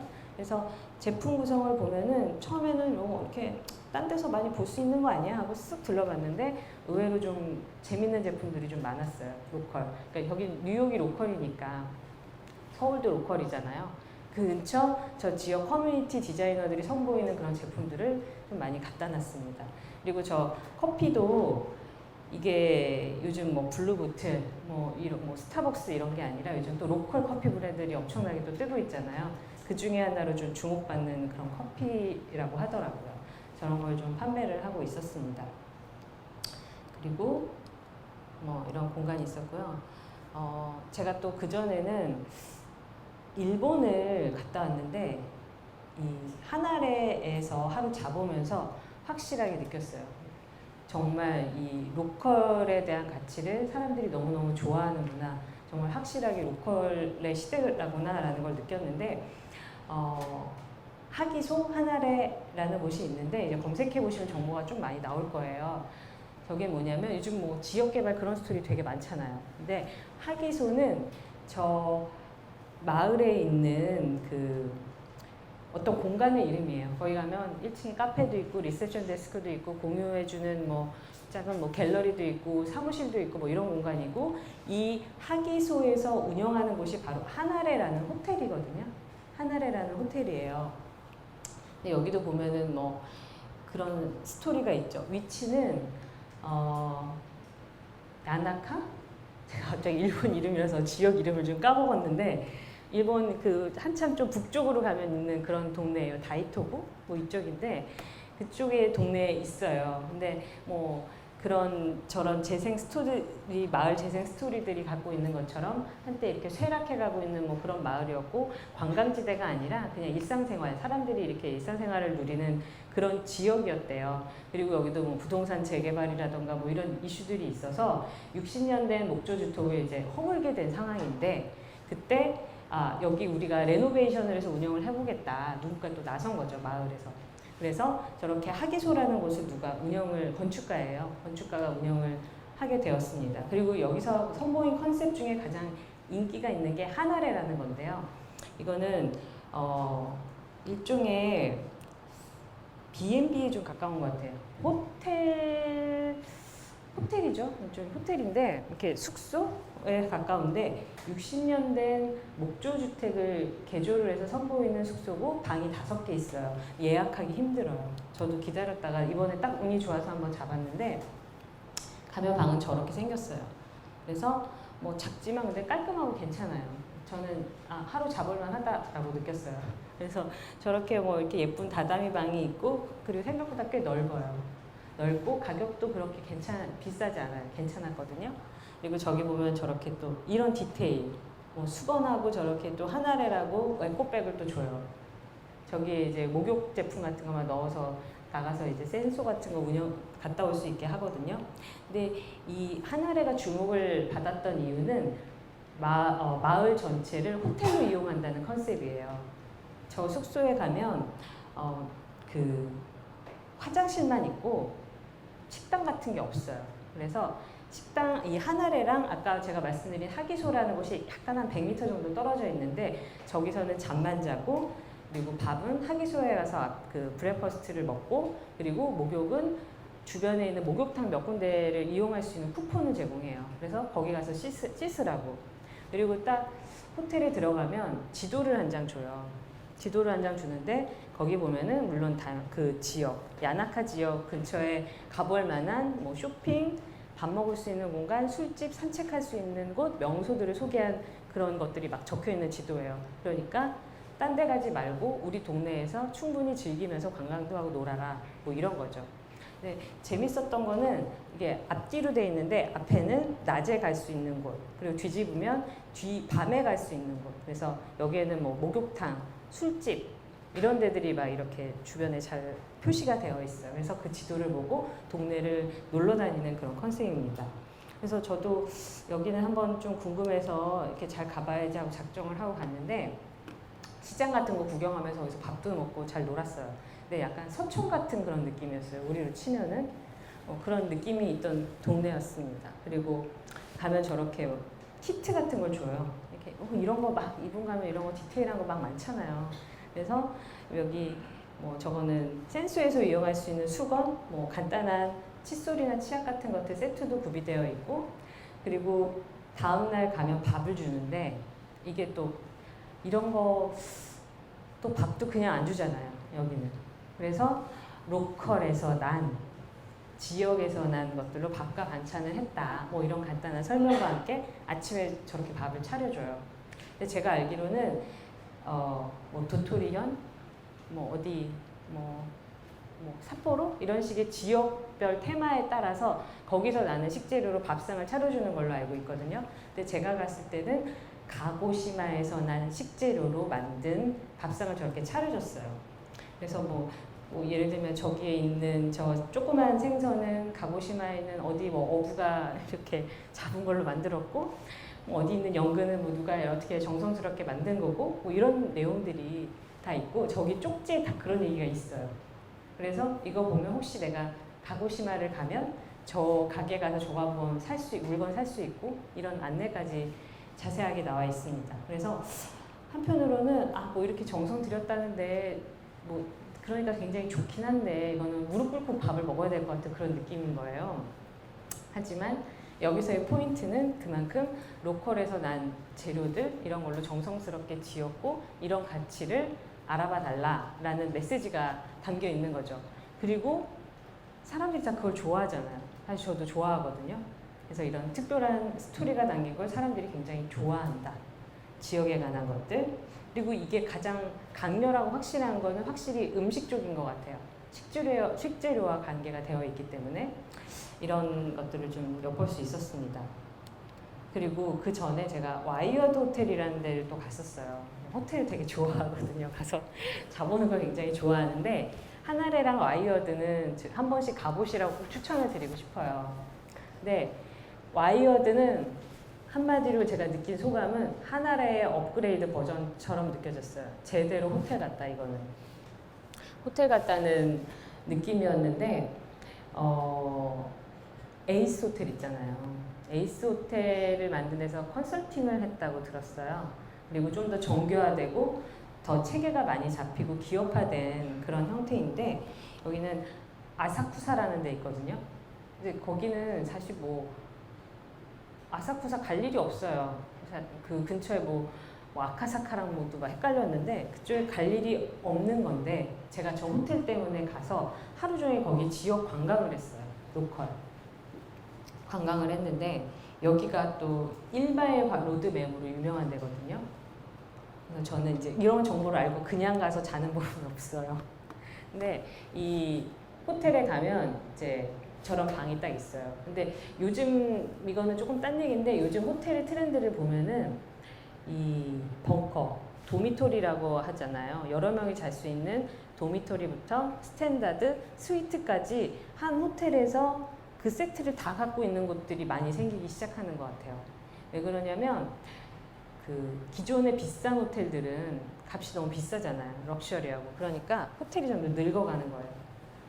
늙어가서 가보면 저도 이렇게 좀 되게 좋은 호텔 가면은 호텔 레스토랑에 다 아줌마나 노인들만 있어요. 근데 이게 이런 게 좀 문제가 있다는 거를 이런 호텔 브랜드들도 인식을 하고 있는 거예요. 그러면 젊은 애들이 좀 와서 같이 이렇게 놀아주면 좋잖아요. 근데 그들에게는 값이 너무 비싸잖아요.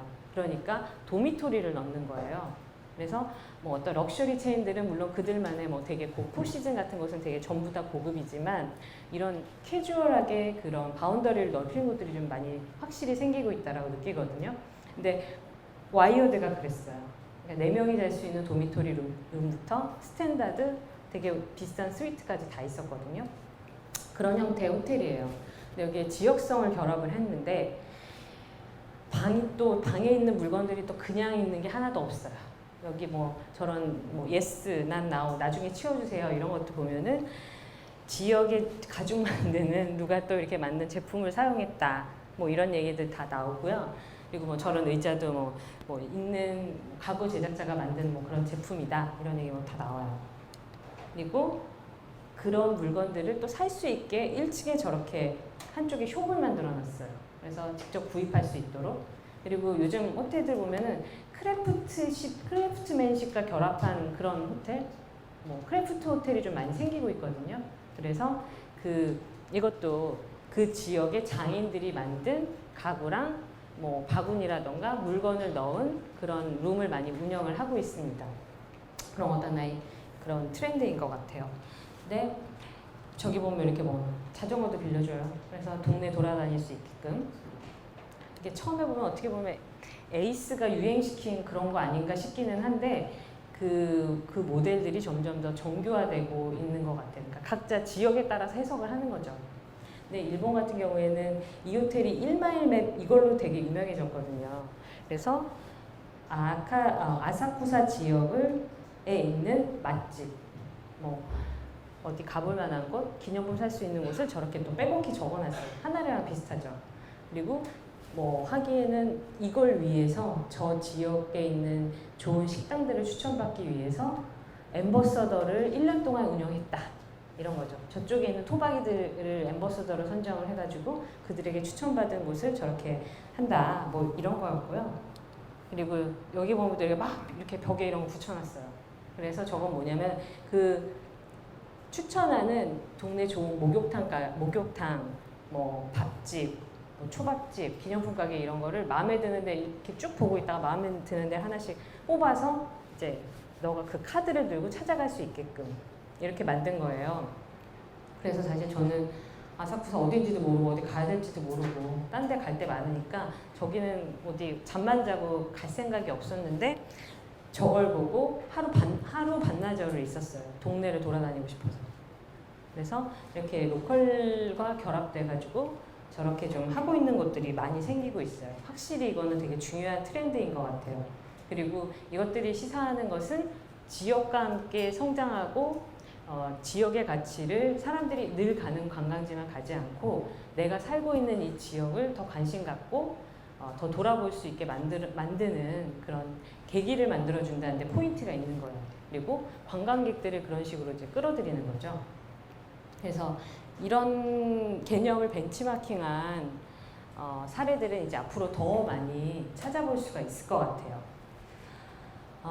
근데 사람들이 그러면 왜 지역에, 왜 로컬에 왜 그렇게 관심을 갖나? 이런 이유를 생각을 해보면 저 이유인 것 같아요. 복제할 수 없는 지역은 복제가 안 되거든요. 생각해보면. 예, 지금까지 이 SNS가 횡행하는 시대에 마지막까지 남아있는 감각의 보루가 아닐까 이런 생각이 듭니다. 왜냐하면 물건은 복제할 수 있어요. 똑같은 물건 딴 데 가서 만들어도 되거든요. 뭐 제주도에 뭐 어디 물 뭐 이렇게 얘기해도 그 물 받아다가 딴 데 가서 만들어도 돼요. 하지만 뭐 제주도든 어디든 그 지역 전체를 복제하는 것은 불가능한 일이죠. 근데 옛날부터 사실 지역은 원래 그랬어요. 근데 왜 지금 와서 이런 현상이 심화되나를 생각을 해보면 이것도 SNS 때문인 것 같아요. 왜냐하면 유튜브, SNS의 활성화로 인해서 모든 사람들이 어떤 일정한 수준 이상의 문화와 이슈들을 다 공유를 하고 있거든요. 그래서 거의 뭐 동시대성이 저는 엄청 빨라진 것 같아요. 근데 그래도 마지막까지 궁금한 것은 지역이에요. 왜냐면 거기를 가봐야 알 수 있는 거거든요. 그 감각은. 그래서 마지막까지 사람들이 경험하고 싶은 지대로 남아있는 것 아닐까라는 생각이 듭니다. 그리고 이게 왜 중요하냐면 사람들이 그 가치를 알아보면서 어떤 소비가 나의 삶을 더 풍요롭게 만드느냐를 따지기 시작한 거예요. 그래서 온라인에서 우리 검색하면 물건 싸게 살 수 있고 뭐 더 저렴하게 살 수 있잖아요. 근데 하지만 물론 싼 물건도 뭐 합리적인 가격에 사는 것도 필요하지만 그 이면을 까보면 단지 싼 거밖에 없어요. 그냥 싼 물건 사는 거밖에 없는 거죠. 근데 그냥 제일 싼 라면 사지 않고 요괴라면 사 먹는 것 같은 심리랑 좀 비슷할 것 같아요. 그러니까 소비를 굉장히 중요한 사람들이 아이덴티티라고 생각을 하기 시작한 거죠. 그래서 아무거나 먹거나 아무거나 사지 않아요. 왜냐하면 여러분 뭐 옷이 없어서 쇼핑하지 않잖아요. 그렇죠? 이게 굉장히 풍요로운 시대이기 때문에 이런 관심들이 생겨나는 것 같습니다. 그래서 대표적인 로컬 크리에이터로 뽑을 수 있는 사람은 아무래도 이분일 것 같아요. 나가오카 겐메이라는 분인데 뭐 아시는 분도 많으실 것 같아요. 이분은 디자인을 안 해요. 디자인을 하지 않는 디자이너예요. 자기 입으로 그렇게 말하거든요. 자기는 디자인을 하지 않고 디자이너가 왜 새로운 걸 계속 만들어내는 사람이어야 되나? 친환경적인 디자인이라고 그걸 계속 만들어야 되나? 이런 생각을 갖고 있는 사람이에요. 그래서 거의 디자이너라기보다는 디자인 활동가에 가까운 사람이라고 봐야 될 것 같아요. 스스로를 그렇게 말하거든요. 그래서 이분은 물건, 뭐 새로움을 만드는 것이 아니라 기존의 물건을 새롭게 보여주는 사람, 역할을 하는 사람에 더 가깝다고 생각을 하시면 돼요. 그리고 이분이 추구하는 디자인에 관한 주요 컨셉이 롱 라이프 디자인이에요. 그러니까 말 그대로 생명력이 긴 제품을 디자인하겠다. 그게 우리 생활을 더 풍요롭게 만들어 줄 것이다. 샀다 버렸다, 뭐 인스턴트 같은 그런 물건들을 함부로 소비하는 것들이 나의 삶을 더 황폐하게 만든다고 생각을 하는 거예요. 그래서 값어치가 있는 물건을 싸게 사는 게 아니라 적당한 가격에 사서 오래 쓰자라는 걸 중요하게 생각하는 그런 분이거든요. 이분의 제가 이렇게 찾다 인터뷰한 거를 재작년에 아무튼 오셨을 때 인터뷰를 했었는데 아주 중요한 말을 많이 했었어요. 제가 되게 너무 인상적이었고 좋아하는 말이었는데 이분이 하고 있는 거는 뭐 되게 많아요. D&D 디파트먼트라고 서울 아시죠? 이태원에 있는 거. 그 숍도 서울 편도 운영을 하고 일본에 가면은 그 D&D 디파트먼트 숍을 많이 가볼 수가 있는데 거기 그 D&D 디파트먼트라는 거는 한마디로 일본에 47개의 현이 있는데 그 현에서 나는 좋은 물건들을 모아서 판매하는 곳이거든요. 먹거리, 공예품, 물건 같은 것들 파는 곳인데 그곳을 운영해요. 그런 일도 하고 있고 비 디자인 트래블이라는 책 혹시 아세요? 일본 서점 가면 되게 많거든요. 그게 뭐냐면 일종의 그 일본의 47개 현을 뭐 디자인의 관점으로 소개하는 관광책 같은 거거든요. 그래서 그 책에 관해서 물어봤었던 거예요.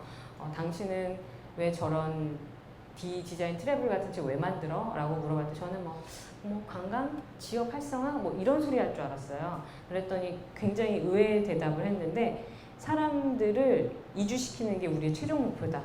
저런 말을 하는 거예요. 왜냐하면 대도시에 사람들이 몰려서 살지 않고 지방으로 흩어져서 내가 건강에도 좋고 그리고 지속 가능한 삶을 살 수 있는 곳을 많이 소개해서 그 지역의 매력을 느끼게 해서 나 제주살이처럼 나 저기 가서 살고 싶어 라는 마음이 들게 해서 거기로 이사해서 살게 하는 게 자기 최종 목표라는 얘기를 하는 거예요. 그래서 상당히 좀 인상적이었어요. 그럼 뻔한다고 생각을 했는데 그런 거였고 뭐 그 비슷한 얘기예요. 일상에서 최종 목표는 내가 살고 있는 이 지역의 매력을 느끼게 하는 것이다. 이거고 그리고 뭐 D&D 디파트먼트 소개예요. 그래서 사실 여행 다들 많이 가잖아요. 이게 로컬에 대한 것 때문에 그러는 거거든요. 로컬에 대한 경험, 해외든 어디든. 그래서 우리 지역 특산물 그냥 다 주문하면 택배로 받을 수 있잖아요.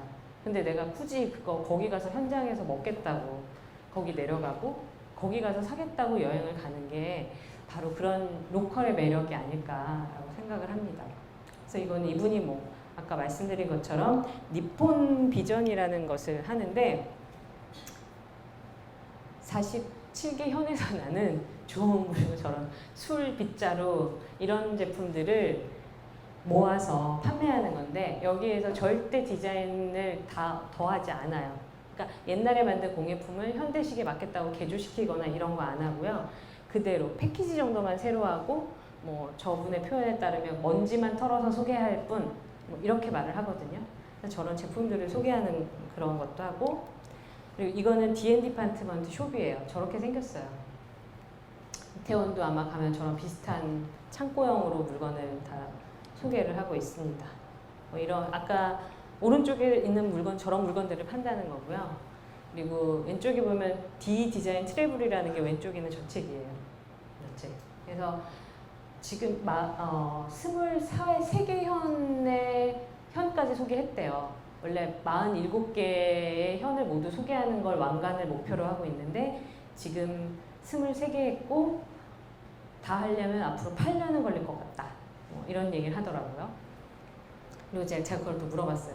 그래서 D&D 디파트먼트는 잘 돼? 라고 했더니 그렇게 잘 되진 않는데요. 아무튼 뭐 근데 그 얘기를 들어보면 일본이나 지금이나 크래프트맨십 어렵고 지역의 인구 주는 거는 사실 똑같아요. 일본이라고 다르지 않아요. 이게 좋은 사례처럼 소개해서 그렇지만 처지는 똑같습니다. 누군가 먼저 저렇게 하고 있다는 게 더 중요한 거죠. 그래서 뭐 일본에는 그렇지 그런 거 물어봤어요. 뭐 이렇게 당신 같은 지역 활동가가 많아? 그렇게 물어봤더니 한 10명 정도 된다고 하더라고요. 그래서 우리가 더 많이 생기지 않을까 조금만 지나면 이런 생각 좀 들었습니다. 그래서 여기는 또 이거는 국내 D&D 디파트먼트 서울에 입점된 제품이에요. 다 보시면 막 저 떡기 그릇 같은 것도 있고 그리고 가장 좋아하는 제품은 때밀이 주번이었대요. 자기가 가장 좋았대요. 그래서 흰색으로 오더해가지고 새로 만들었다고 하더라고요. 저런 제품들이 있습니다. 저 왼쪽 거는 우일료의 샌데 저도 있어요. 입점 원칙이 있어요. 근데 이것도 뭐 막 항목을 막 다 정했는데 만드는 사람이 누군지 알아야 된다. 이거는 로컬리티에서 되게 중요한 이유거든요. 스몰 브랜드, 우리가 아무거나 사지 않아야 되는 거. 안 되기도 하거니와 이제 누가 만들었는지 너무 중요하잖아요. 첫 번째가 되게 중요한 이유라고 생각을 하고요. 자기들이 먼저 사용해 본대요. 그 다음에 이거 정말 꼭 가치가 있는 건가? 이런 물건만을 골라서 사고 고쳐서 다시 쓴다. 버리지 않고. 이 개념 중요하고요. 5번째는 이 물건이 앞으로도 계속 꾸준히 이 물건을 만들 계획이 있는 곳이어야 한다. 이거 중요하게 생각합니다. 망가지면 다시 고쳐줘야 되니까. 뭐 이런 5가지 입점 원칙이 있다고 설명을 합니다. 그리고 특이하게 보면 교토 있잖아요. 교토에 가면 D&D 디파트먼트 숍이 있는데 저기는 절 안에 있어요. 붓코지라는 절 안에 있는데 가시게 되면 한번 가보세요. 되게 멋있어요. 절 안에 가게가 있다니. 이거 자체가 좀 되게 놀라운 일이긴 한데 뭐 이런 가게도 있고 여기도 또 이렇게 멋있어요. 그리고 식당도 있어요. 여기 D&D 디파트먼트 D47 식당을 운영하는데 물건 팔았으니까 또 식재료 있잖아요. 그걸로 만든 뭐 특산물로 만든 좋은 뭐 음식들을 소개한다 뭐 이런 컨셉입니다. 제가 사실은 여기 앞에 보면은 작년 얼간디자인 2018년 4월호에 저희가 브랜드로 도시를 여행하는 방법이라는 특집을 한번 진행을 했었어요. 그래서 지금에 있어서 로컬리티와 로컬 크리에이터와 브랜드를 가장 잘 그렇게 설명하고 있는 도시 4곳을 선정해서 거기에 나는 브랜드들과 사람들을 소개한 기사가 있거든요. 이제 그거 정리해서 제가 보여드리는 건데 그때 선정한 4곳이 어디였냐면 교토랑 포틀랜드랑 디트로이트랑 제주도였어요.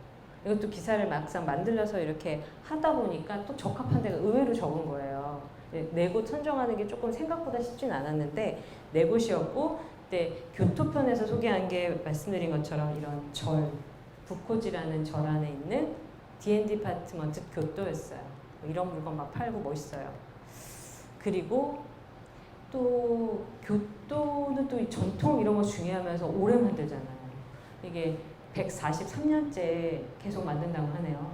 이게 뭐냐면 가이카도가 찻통이거든요. 찻통. 근데 이것도 뭐 저희 취재한 바에 의하면 믿을 수 없지만 140단계의 공정이 있다고 합니다. 뭐 그만큼 이제 장인 정신 강조하는 것 같은데 저런 제품들이에요. 그리고 제가 듣기로는 이거 오르웰에 입점해 있다고 들었는데 카이카도가 또 이런 고집이 있어. 아무데나 우리 물건 팔지 않아. 달라고 한 대로 다 주지 않아. 이 자존심 같은 거예요. 그래서 판매처도 엄청 꼼꼼하게 고른대요. 하고 싶다고 연락한다고 하지 않는데 그쪽에 입점했다고 해서 그래? 뭐 이렇게 얘기했던 기억이 납니다. 이런 브랜드도 있고요. 저기는 막 옛날에 막 6대째 만들고 있대요. 이런 것도 중요하잖아요. 하지만 사람들은 이런 스토리텔링 되게 좋아하잖아요. 그러니까 좋아하는 게 문제가 아니라 중요하다고 앞으로는 점점 더 중요하죠. 근데 이 스토리텔링이 없는 물건에 식상하고 진력을 느끼기 시작하는 거죠. 왜냐하면 차통이 없어서 사는 건 아니잖아요, 우리가. 차를 못 마시나요? 그건 아니니까. 그리고 또 하나 소개했던 게 요지야예요. 요지야는 면세점에서 출국할 때 하나씩 사지 않으세요? 기름종이로 되게 유명해서 우리들은 잘 아실 거예요. 근데 이것도 110년 됐어요. 그래서 요지야가 딱 저 기름종이가 제일 유명하거든요.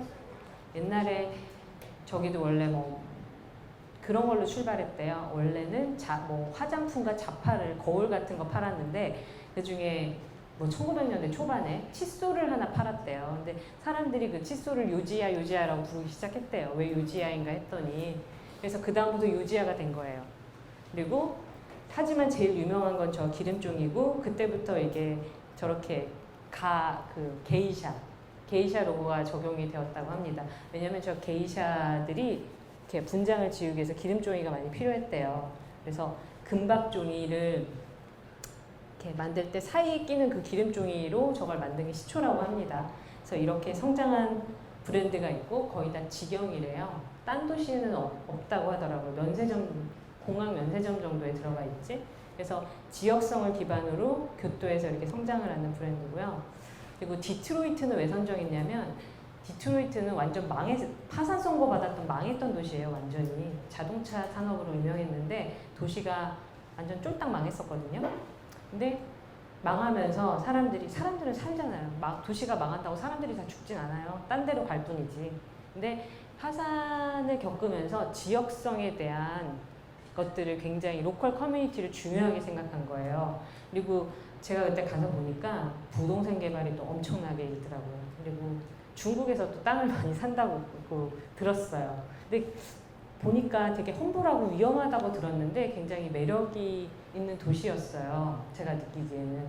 근데 여기에서 디트로이트 데님 컴퍼니라는 청바지를 만들고 있더라고요. 여기 또 유명한 게 오늘 작업복 브랜드 있거든요. 이름을 좀 까먹었는데 그것도 하나 유명해요. 그래서 여기도 보면은 하루에 15벌밖에 못 만든대요. 메이드 인 USA가 좀 유행이었는데 하나하나 9명이 하루에 15개씩 청바지를 꾸역꾸역 만든다고 하더라고요. 그리고 한 번 사면 평생 무료로 주소. 평생일지 모르겠는데 아무튼. 근데 저는 이분의 인터뷰가 굉장히 좋았어요. 이 에릭 엘스마라는 이 사람인데 원래 화공 공장을 다니다가 해고당했대요. 근데 손재주가 있어서 이 브랜드를 시작을 한 거였는데 이분이 그렇게 말하는 거예요.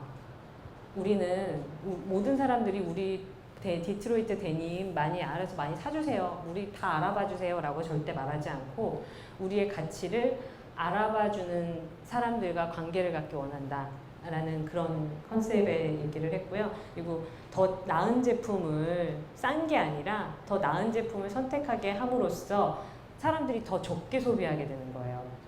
많이 사용하는 게 아니라. 그리고 더 오래 사용하는 라이프 스타일을 제안한다 라고 얘기를 하는 겁니다. 청바지 하나도 이 정도는 만들어야 되는 것 같아요. 그리고 이게 아까 말씀드린 나가오카 겐메이의 말하고 거의 일치한다고 생각하거든요. 그래서 요즘에 물건이 없어서 만드는 시대, 옛날에는 물건이 없어서 만들었어요. 근데 지금은 물건이 너무 흥청망청 많고 볼펜 하나 잃어버린다고 울면서 뭐 찾으러 다니세요? 끝난 또 사지 이렇게 되는 세상이잖아요. 그런 물건이 흥청망청 넘쳐나는 시대에서 꼭 필요한 물건은 어떤 매력과 가치가 있어야 되는지를 굉장히 이런 로컬 브랜드들이 잘 설명을 해준다고 생각을 합니다. 그리고 뭐 이런 샤이놀라는 시계 브랜드예요. 제가 디트로이트 갔을 때 뭐 사고 싶어서 저도 디트로이트 뭐가 유명해? 그랬더니 샤이놀라 이러더라고요. 미국에 사는 친구들이. 근데 이제 시계예요. 근데 이 샤이놀라라는 브랜드도 뭐 결국은 이제 지역 사람들과 함께 이런 경제에 대한 고용 인력을 창출하고 이런 가치를 가져서 저렇게 만들고 있습니다. 그리고 뭐 포틀랜드는 너무 잘 아시죠? 포틀랜드. 여기는 굉장히 좀 특별한 도시죠. 그래서 여기 보면은 또 물건을 이렇게 여기도 많이 여기 그런 장인 정신으로 무장해서 많이 만드는데 포틀랜드 가셨는데 쇼핑할 시간이 없다. 그럼 여기 가시면 돼요. Made Here PDS라는 건데 여기에 2,250가지의 물건 500개 정도를 다 판대요. 근데 저도 여기 갔거든요.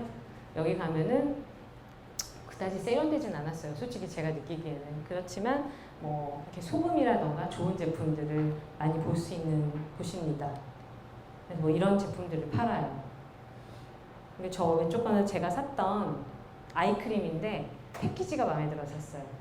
왜냐면 미는 식인데 종이로 만들어져가지고 뭐 버릴 때 플라스틱 같은 거 만들지 않거든요. 이런 제품들도 팔았고 커피가 또 유명하더라고요. 다들 난리인데 제3의 물결을 일으킨 본거지가 포틀랜드래요. 커피가 굉장히 많은데 그 블루보틀 얘기를 많이 하시지만 스토프타운 커피 있잖아요. 그게 포틀랜드에서 만들어진 거거든요. 그리고 되게 유명한 로스터리들이 많아요. 이제 그 중에 하나가 워터 에비뉴 커피라는 곳이기도 합니다. 뭐 이런 곳들이 지역성과 또 기반해가지고 뭐 그런 스토리들이 있어요. 그래서 이런 곳도 있고 우리 제주도가 요즘에 정말 여러분 아시는 것처럼 좋은 제주도에서만 맛볼 수 있는 그런 브랜드들 많이 생겼죠. 그래서 그 중에 하나가 뭐 제주 미트에일. 그래서 제주도의 회와 흑돼지에 어울리는 맥주를 만든 거예요. 그래서 이런 브랜드들도 있고 무릉해갓집 혹시 아세요? 이거는 저기 농산물 꾸러미 박스 배달시키는 거예요. 제주도에 있는 그러니까 마을 기업이에요. 그래서 그쪽 농부들이 만든 철에 나는 식재료들을 이제 정기 배송해 주는 그런 서비스죠. 그래서 이제 받으면 이거는 과일이나 뭐 이런 게 아니라 채소가 아니라 정성을 받는 것 같은 기분이 들게끔. 그리고 실제로 이런 서비스들을 굉장히 좋아하잖아요. 제철 먹거리 먹고 싶고 아무거나 하루에 2끼, 3끼밖에 못 먹는데 아무거나 또 먹을 수 없잖아요. 이런 것들이 좀 중요하게 로컬에서는 거의 핵심이 되는 것들인데 이런 움직임들이 있습니다. 그리고 여기서의 로컬 크리에이터는 단순히 디자이너만을 의미하는 게 아니라 지역민도 함께 포함이 되는 그런 개념이라고 생각을 해요. 더 많이 넓어졌다고 생각을 하고 있습니다. 그래서 뭐 이렇게 해서 박스 같은 것들도 이제 디자이너들과 함께 이제 디자인도 해서 선보이고 있습니다. 그래서 이런 픽스 커피 같은 것도 있어요. 구제주, 뭐 방어 블렌드는 어떤 맛일지 모르겠는데 좀 궁금은 합니다. 그리고 이런 제주도에서 돌 갖고 나오면 안 되는 거 아시죠? 모르셨어요? 이 제주도에 몽돌이라는 게 있는데 이거는 도에 반입이 안 된대요. 사람들이 계속 집어가나 봐요. 그래서 그걸 보고 영감을 얻어서 몽돌의 현무암? 몽돌이라고 하는데 형태랑 비슷한 뭐 소금, 비누 이런 거 만드는 그런 브랜드예요. 스톤 제주라는 브랜드도 있습니다. 그래서 이 제주도를 사람들이 좋아하면서 저 로컬을 기반으로 한 좋은 뭐 브랜드들이 많이 생기고 있는 것 같아요. 그래서 제가 지금 보여드린 이런 브랜드들의 특징을 요약하면 저 정도가 될 것 같습니다. 대부분 공통된 특징이 지역의 전통과 자원, 문화를 기반으로 지역다움을 갖고 지역 커뮤니티의 힘으로 성장을 하면서 여기에서의 특징이 많이 팔고 싶어 하지 않아요. 다들.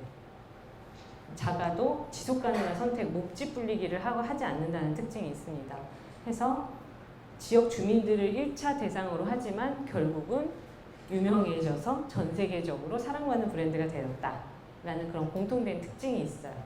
처음부터 그걸 의도한 게 아니었더라도 그런 로컬 브랜드와 디자인 이제 크리에이터들의 활동이 더 주목을 받을 것 같고 결국은 이런 것들이 우리를 더 적게 소비하게 만들어주는 것 같아요. 그리고 한 번 산 물건 더 오래 쓸 수 있게 하고 그리고 아무거나 먹지 않음으로써 우리 스스로를 더 보호하는 것이 되기 때문에 궁극적으로는 이게 나와 지역과 지구도 구할 수 있는 것들이 아닐까라는 생각이 들었습니다.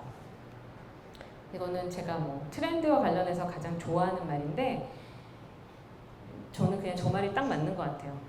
트렌드 안다고 다 성공하지도 않지만 트렌드가 뭔지 모르면 100% 실패는 보장한다 라는 말이고 이제 피터 드러커가 한 말이에요. 그래서 우리가 트렌드 라는 것, 저는 사실 트렌드라는 말 자체는 너무 싫어하는데 관심을 가지고 우리가 그 어떤 돌아다니는 정보를 해석해야 되는, 똑바로 해석할 줄 알아야 되는 이유가 이런 거 아닐까라는 생각을 해봤습니다. 네, 저는 여기까지 준비했고요. 감사합니다.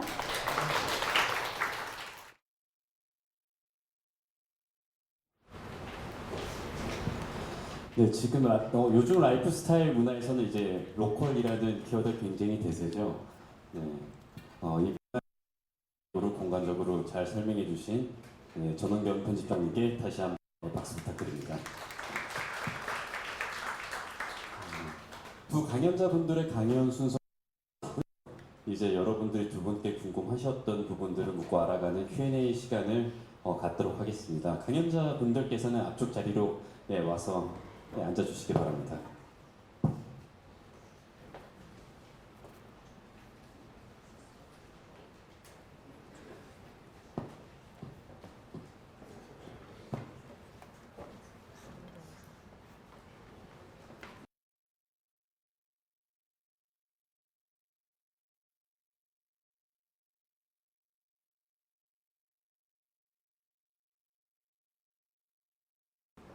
우선은 개별 질문 먼저 진행하도록 하겠습니다.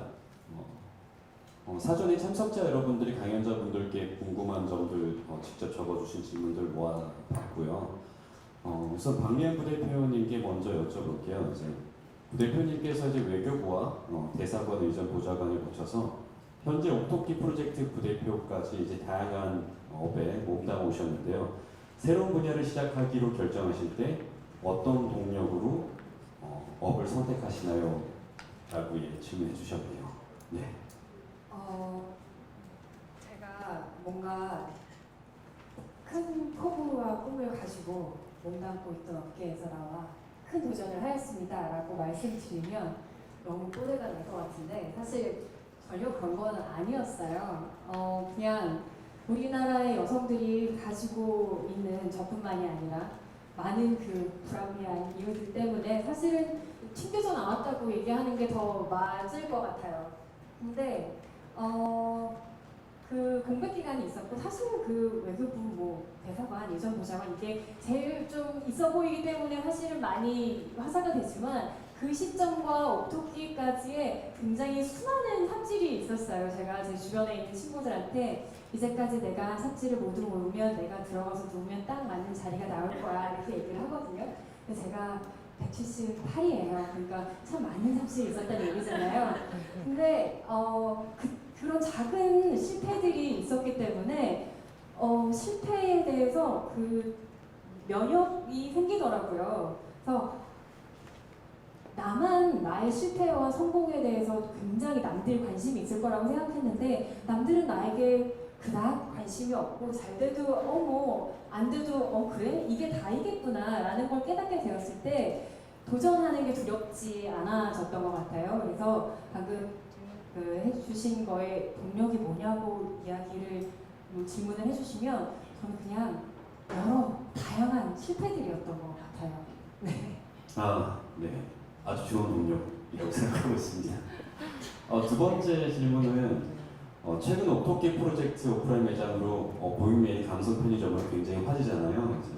고잉메일이라는 새로운 플랫폼에서 기대하시는 바가 무엇인지 그리고 향후에 또 새롭게 도전해보고 싶은 기획이 있으신지 궁금합니다. 일단 저희가 하고자 하는 거는 얘들아 대기업들아 너네 혼자 다 하지 말고 우리 좀 같이 상생하자. 그게 고객이 됐던 뭐 크리에이터가 됐던 생산자가 됐던 좀 우리 상생하자 이런 얘기예요. 근데 제가 이런 얘기를 어디 가서 했더니 사회적 기업이신가요? 이런 얘기를 하시는데 그렇지 않고요. 저희는 대기업과 함께 일을 하고 싶어요. 다만 너무 착취하지 말자. 우리 서로를 착취하지 말고 좀 같이 가자. 이제 이런 게 저희의 정신인 것 같아요. 그래서 지금 저희가 준비하고 있는 프로젝트는 저희가 지금 중랑구에 있는 영세한 그 동제 업체들하고 같이 프로젝트를 준비하고 있어요. 그래서 그분들은 계속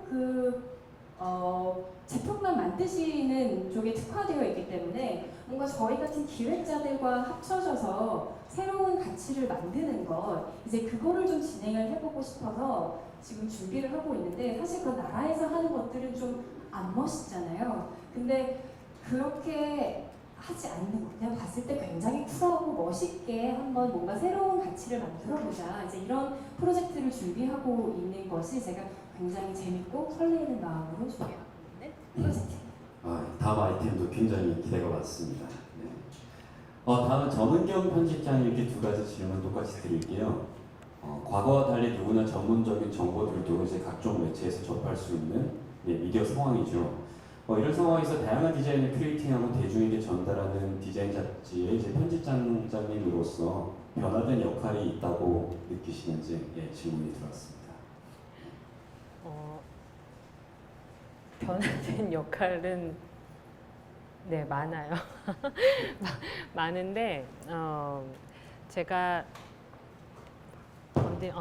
느끼기에는 이제 아까 정보에 관한 정보를 접할 수 있는 경로가 많아졌다고 말씀을 하셨는데, 근데 정보를 많이 한다고 똑똑해지는 건 아닌 것 같아요. 왜냐하면 남들이 아는 걸 다 똑같이 알고 있기 때문에 제가 봤을 때는 해석력이 굉장히 더 중요해진 것 같아요. 그래서 아까 트렌드 뭐 이런 얘기도 아까 마지막에 잠깐 드렸지만, 누구나 조금만 노력하면 유행이 누구인지 다 알 수 있고 정보도 검색하면 다 나와요. 근데 이걸 아는 게 중요한 게 아니라 내 버전으로 얼마나 해석할 수 있는, 그리고 그 네이버에 검색해서 나오지 않는 행간을 읽는 능력. 네이버는 행간은 알려주지 않잖아요. 그거는 자기가 해석을 해야지. 그래서 저는 이게 어떤 해석력과 관점이라고 생각을 하거든요. 내가 어떤 정보를 접할 때 이걸 내가 어떤 버전으로 해석할 수 있는 그런 편집, 에디팅 능력을 기르는 게 저는 정말 중요할 것 같고, 말씀하신 것처럼 잡지도 예전처럼 정보를 그냥 그 관점이 더 중요해졌어요. 그냥 그 소개하는 것은 더 이상 의미가 없는 것 같아요. 그래서 저희도 좀 몇 년 전부터 준비를 하고 있는 것들이 저런 트렌드에 관련된 것들을 분석해서 관점을 보여줄 수 있는 기획들을 많이 하려고 하고 있어요. 그래서 아까 제가 잠깐 말씀드렸던 스몰 브랜드라던가 로컬 크리에이터들 브랜드에 대한 기사들이 좀 그러한 예라고 할 수 있을 것 같습니다. 근데 이제 안타까운 것은 정보가 워낙 많기 때문에 그런 디테일이 되게 중요하거든요. 이렇게 프로페셔널과, 물론 모두가 전문가의 시대이긴 하지만 그 차이를 잘 알아보지 않는 것 같아요. 열심히 들여다보지 않으면 잘 모를 수 있거든요. 근데 이제 사실 그렇지 않기를 바라고 있습니다. 그게 거기에서 전문성이 굉장히 많이 갈리는 거라고 생각을 하거든요. 네, 굉장히 정확한 인사이트인 것 같습니다. 진짜요? 정말. 너무 영혼 없이 네. 아닌 것 같아요. 그런가요? 저도 굉장히 그렇게 생각하고 있고요. 네, 네. 알겠습니다.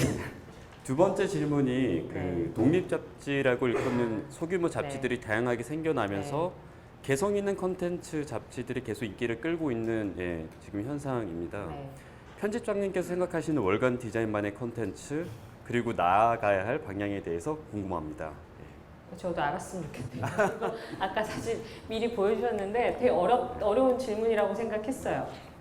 근데 그걸 알면 더 잘 할 것 같은데, 근데 기본적으로는 저는 이게 누구나 좀 그러니까 전문가라고 하는 것도 예전과 개념이 달라졌잖아요. 오히려 지금은 내가 그 분야를 뭐 어떤 전공을 해가지고 뭐 이런 게 아니라 오히려 취미나 관심 많은 사람이 저는 더 전문가가 되는 시대인 것 같거든요. 그래서 그런 아까 그 말씀하셨던 스몰 그 이슈 컨셉진이라던가 그런 독립 잡지들이 많이 생기는 것 같아요. 누구나 잡지를 낼 수 있잖아요. 그래서 저희가 그런 것들과 차별화할 수 있는 것은 앞에서 좀 이제 첫 번째 드린 대답과 거의 비슷하긴 한데, 그런 어떤 관점, 그리고 해석력, 그리고 이거를 저희 그래도 기자들이나 제 생각에 종이 잡지를 만드는 사람들은 트레이닝이 된 사람들이에요. 이거는 무슨 뜻이냐면 그 똑같은 이슈를 가지고 그걸로 그냥 돈 받고 밥 먹는다는 뜻이거든요. 그러니까 전문적으로 계속 정보도 수집하고 있고 계속 그걸 그래도 한 사람들의 인사이트가 있고요. 최소한 팩트 체크는 한다는 거죠. 그래도 좀 뭐 더 전문가들이 많기 때문에 실수 물론 합니다만 팩트 체크도 하고 조금 더 정확한 정보를 제공하려고 노력을 한다는 뜻이죠. 이제 그런 것들이 좀 일종의 신뢰성, 미디어로서의 신뢰성 같은 거 아닐까라고 생각을 하고 있습니다. 그리고 사실 요즘에 뭐 종이 잡지 위기론 뭐 이런 얘기, 체계 위기 많이 하는데 저는 사실 그런 얘기 하는 것도 너무 싫어해요. 근데 하지만 저희 월간 디자인의 발행인께서는 그 점을 너무 잘 아시기 때문에 종이 잡지는 낼 수 있을 때까지 내겠다 라는 얘기를 했어요. 근데 저는 사실 근데 저는 이게 잡지를 만드는 저로서는 굉장히 비장한 각오를 말을 하는 거거든요.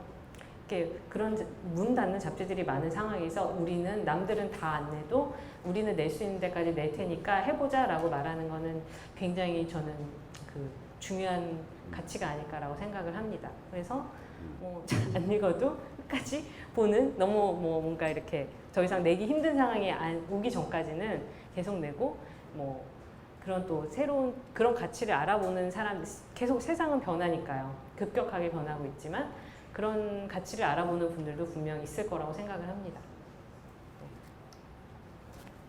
네, 아무래도 요즘 다 디지털 세대고 다 디지털 문화, 디스플레이 되게 익숙해져 있는 상황이긴 한데, 그래도 종이 활자가 주는 약간 그런 의미나 그런 또 어떤 메시지는 사실은 또 부인하기 어려운 약간 그런 부분이 확실히 있는 것 같습니다. 이제 공통 질문 이제 하나가 있는데, 사실 이건 저희 회사에서도 가장 고민하고 있고 모든 인더스트리에서 다 고민하고 있는 부분인데, 밀레니얼 세대 주소비층을 어떻게 잡을 것인가, 이런 부분 사실 두 분도 많이 고민하고 계실 것 같고, 이제 뭐 밀레니얼 세대를 넘어서 뭐 90년대생 Z세대 이렇게 계속 굉장히 이제 앞서 나가는 세대를 이제 정의하는 이런 주 타겟층이 계속 나오고 있는데, 이런 소비층을 잡기 위해서 두 분께서 생각하시는 기획, 그리고 이들의 특징을 어떻게 또 정의하시는지, 어떤 공약보를 갖고 계시는지 굉장히 궁금해하시네요. 일단 박미연 부대표님 먼저. 네, 근데 저는 그 밀레니얼로 나누는 게 별로 사실은 의미가 없는 것 같아요. 밀레니얼로 대체되는 의미가 뭔가 이제 굉장히 새로운 것에 적극적이고 뭔가를 발견해내는 것에 대한 거부감이 없고 이제 이렇게 받아들일지, 뭐 고인메리 요괴라면의 타겟층은 몇 세인가요? 그래서 뭐 10대에서 20대, 0, 8대 이렇게 사실은 정의하고 있지 않아요. 저희는 그냥 패러다임이, 라이프 스타일이 바뀌고 있다고 생각을 하거든요. 아까 편집장님께서 말씀하셨지만 이제 소비 패턴도 좀 바뀌고, 그리고 또 초연결 사회가 돼서 모바일 때문에 너무나 고객들이, 소비자들이 굉장히 스마트해졌잖아요. 그래서 아까 말씀도 하셨지만 지금의 이 밀레니얼로 대체되는 그런 삶을, 라이프 스타일을 공유하는 다양한 연령대의 우리들은 새로운 제품을 발견하는 기쁨? 그런 것들이 있는 것 같아요. 고객들은 새로운 제품을 발견하고 싶고, 기업들은 새로운 제품을 발견되게 하고 싶어 하잖아요. 그래서 그거에 대한 매개의 역할을 하는 것이 제가 생각하는 고인메리라고 생각을 하는데, 이제 그분들한테는 진정성 있게 다가가야 될 것 같아요. 더 이상 포장하고 뻥 튀게 하고 튀게 해본 것보다는 이런 좋은 제품이 있습니다 라고 진정성 있게 다가가는 것이 앞으로 변화되는 소비 패턴 구조가 되지 않을까라고 생각하고 있어요. 저도 비슷한 건데, 저는 이제 밀레니얼은 실컷 분석해보면 좀 있으면 Z세대로 넘어갈 거고, 그것도 한 조금 몇 년 지나면 그 다음으로 넘어갈걸? 이런 생각을 해서, 사실 밀레니얼은 검색해보면 그런 보고서 되게 많이 나오잖아요. 그리고 이런 그 밀레니얼 보고서 분석? 이런 거 금방 찾으실 거예요. 근데 저는 그런 게 좀 싫은 게 뭐냐면, 이들을 소비자로서 분석을 한다는 게 싫어요. 그러니까 누가 저를 소비자로서 타겟을 놓고 나를 분석한다고 하면은 일단 반발심도 들고, 그거는 좋은 방법이 아닌 것 같다고 생각을 하거든요. 나를 소비자로서 바라본다는 거는 마케팅의 대상으로 나를 이해한다는 게, 물론 그런 분석들은 필요하지만, 그래서 그보다는 라이프 스타일에 대한 이해가 좀 선행이 되어야 하는 거 아닌가라고 생각을 하고요. 근데 뭐 대표적인 뭐 특징이라고 몇 가지 이렇게 꼽아 본다면 확실히 소비에 대한 생각은 달라진 것 같아요. 그러니까 브랜드 일본 뭐몇 가지로 그냥 간단하게 말씀드리면 브랜드에 대한 맹목적인 추종이 절대 사라져서 요즘 보면 제 주변에도 명품백 이런 거 별로 안 좋아해요. 이제 그런 데들이 매출 하락으로 그냥 뭐 구찌 같은 데 빼면은 샤넬 같은 데 빼면은 다 매출이 엄청나게 럭셔리를 하락하고 있고요. 인기가 없어요. 특히 밀레니얼이라고 말하는 세대들에게는. 그리고 그들에게 인기가 있는 것은 나랑 핏이 맞는 거. 그리고 오히려 남들 아는 거 다 들고 다니기 싫어하지 않으세요? 그렇죠?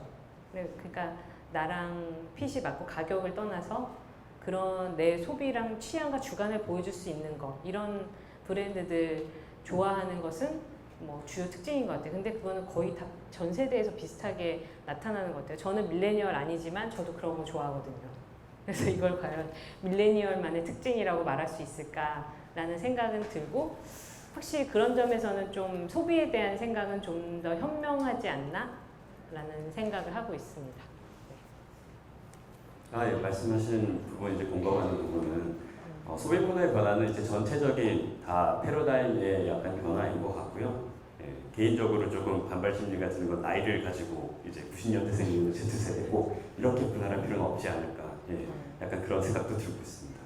마지막으로 현장에서 질문 한두 개 정도 받고 네, 끝내도록 하겠습니다. 질문 있으신 분들 계시면 네.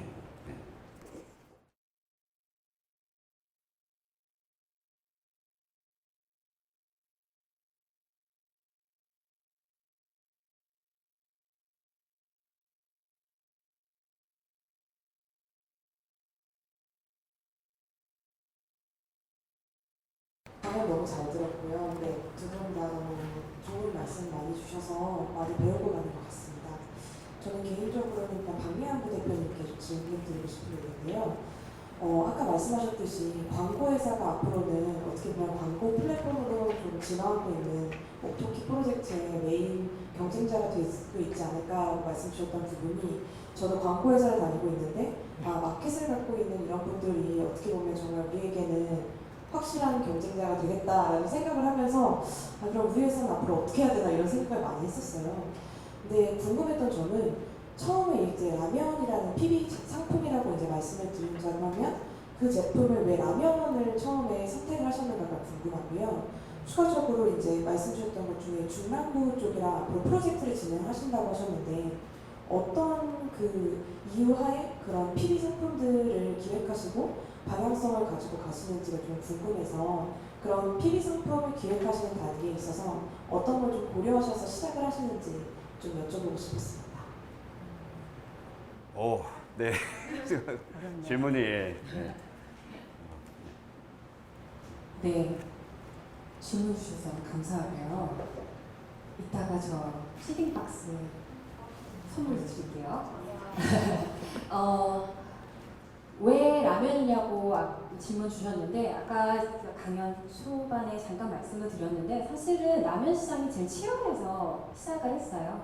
라면 시장이 제일 센 도장이라서 제일 센 애랑 다이다이 끄자라고 생각을 해서 한 게 사실은 라면이었고요. 그리고 그때 이효리가 이런 얘기를 했어요. 왜 라면 싫어하는 사람은 없지? 이런 얘기를 한 적이 있거든요. 약간 대한민국 사람들한테 라면은 소울푸드 같은 거잖아요. 여행 갈 때도 우리 라면 가져가잖아요. 그래서 뭔가 좀 너무 비싸지 않고 그냥 저희가 그 아까 말씀하셨지만 그 고객 가치 대비 가격 이런 거에 대해서 굉장히 고민을 많이 하거든요. 라면 1,500원이면 이것이 비싼데 왜냐면 다른 라면보다 비싸잖아요.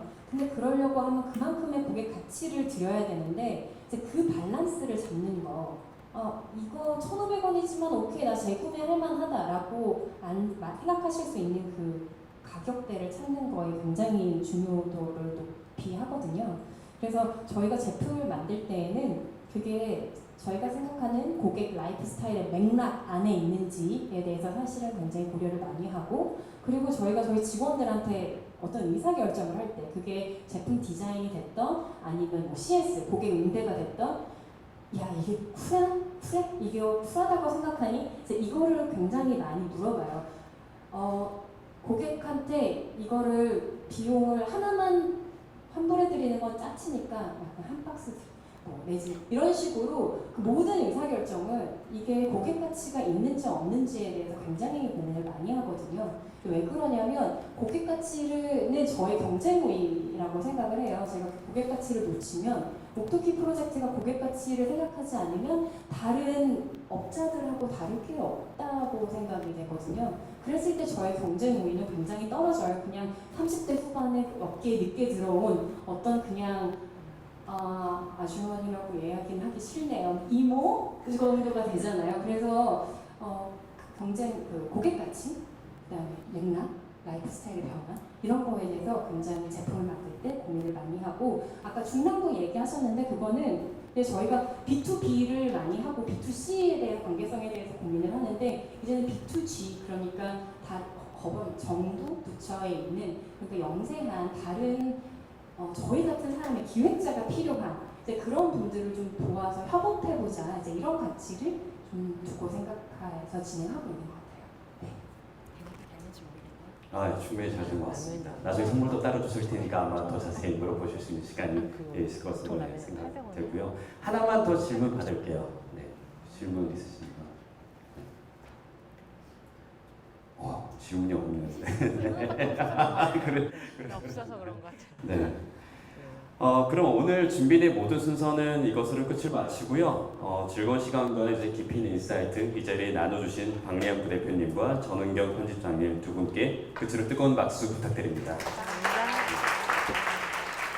오늘 함께해 주신 모든 분들 감사의 말씀 드리고요. 저희 성수포럼은 다음 달 8회 강연을 끝으로 올해 2019년 상반기 일정을 마무리하려고 합니다.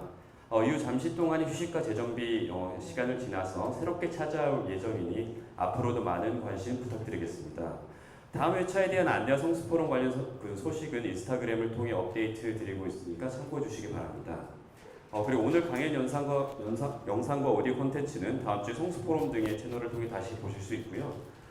유튜브, 네이버 TV 등을 통해서 이제 성수포럼 검색하시고 구독해서 정기적으로 업데이트되는 강연 영상과 오디오 콘텐츠 확인 부탁드립니다. 네, 모두 수고하셨습니다. 네.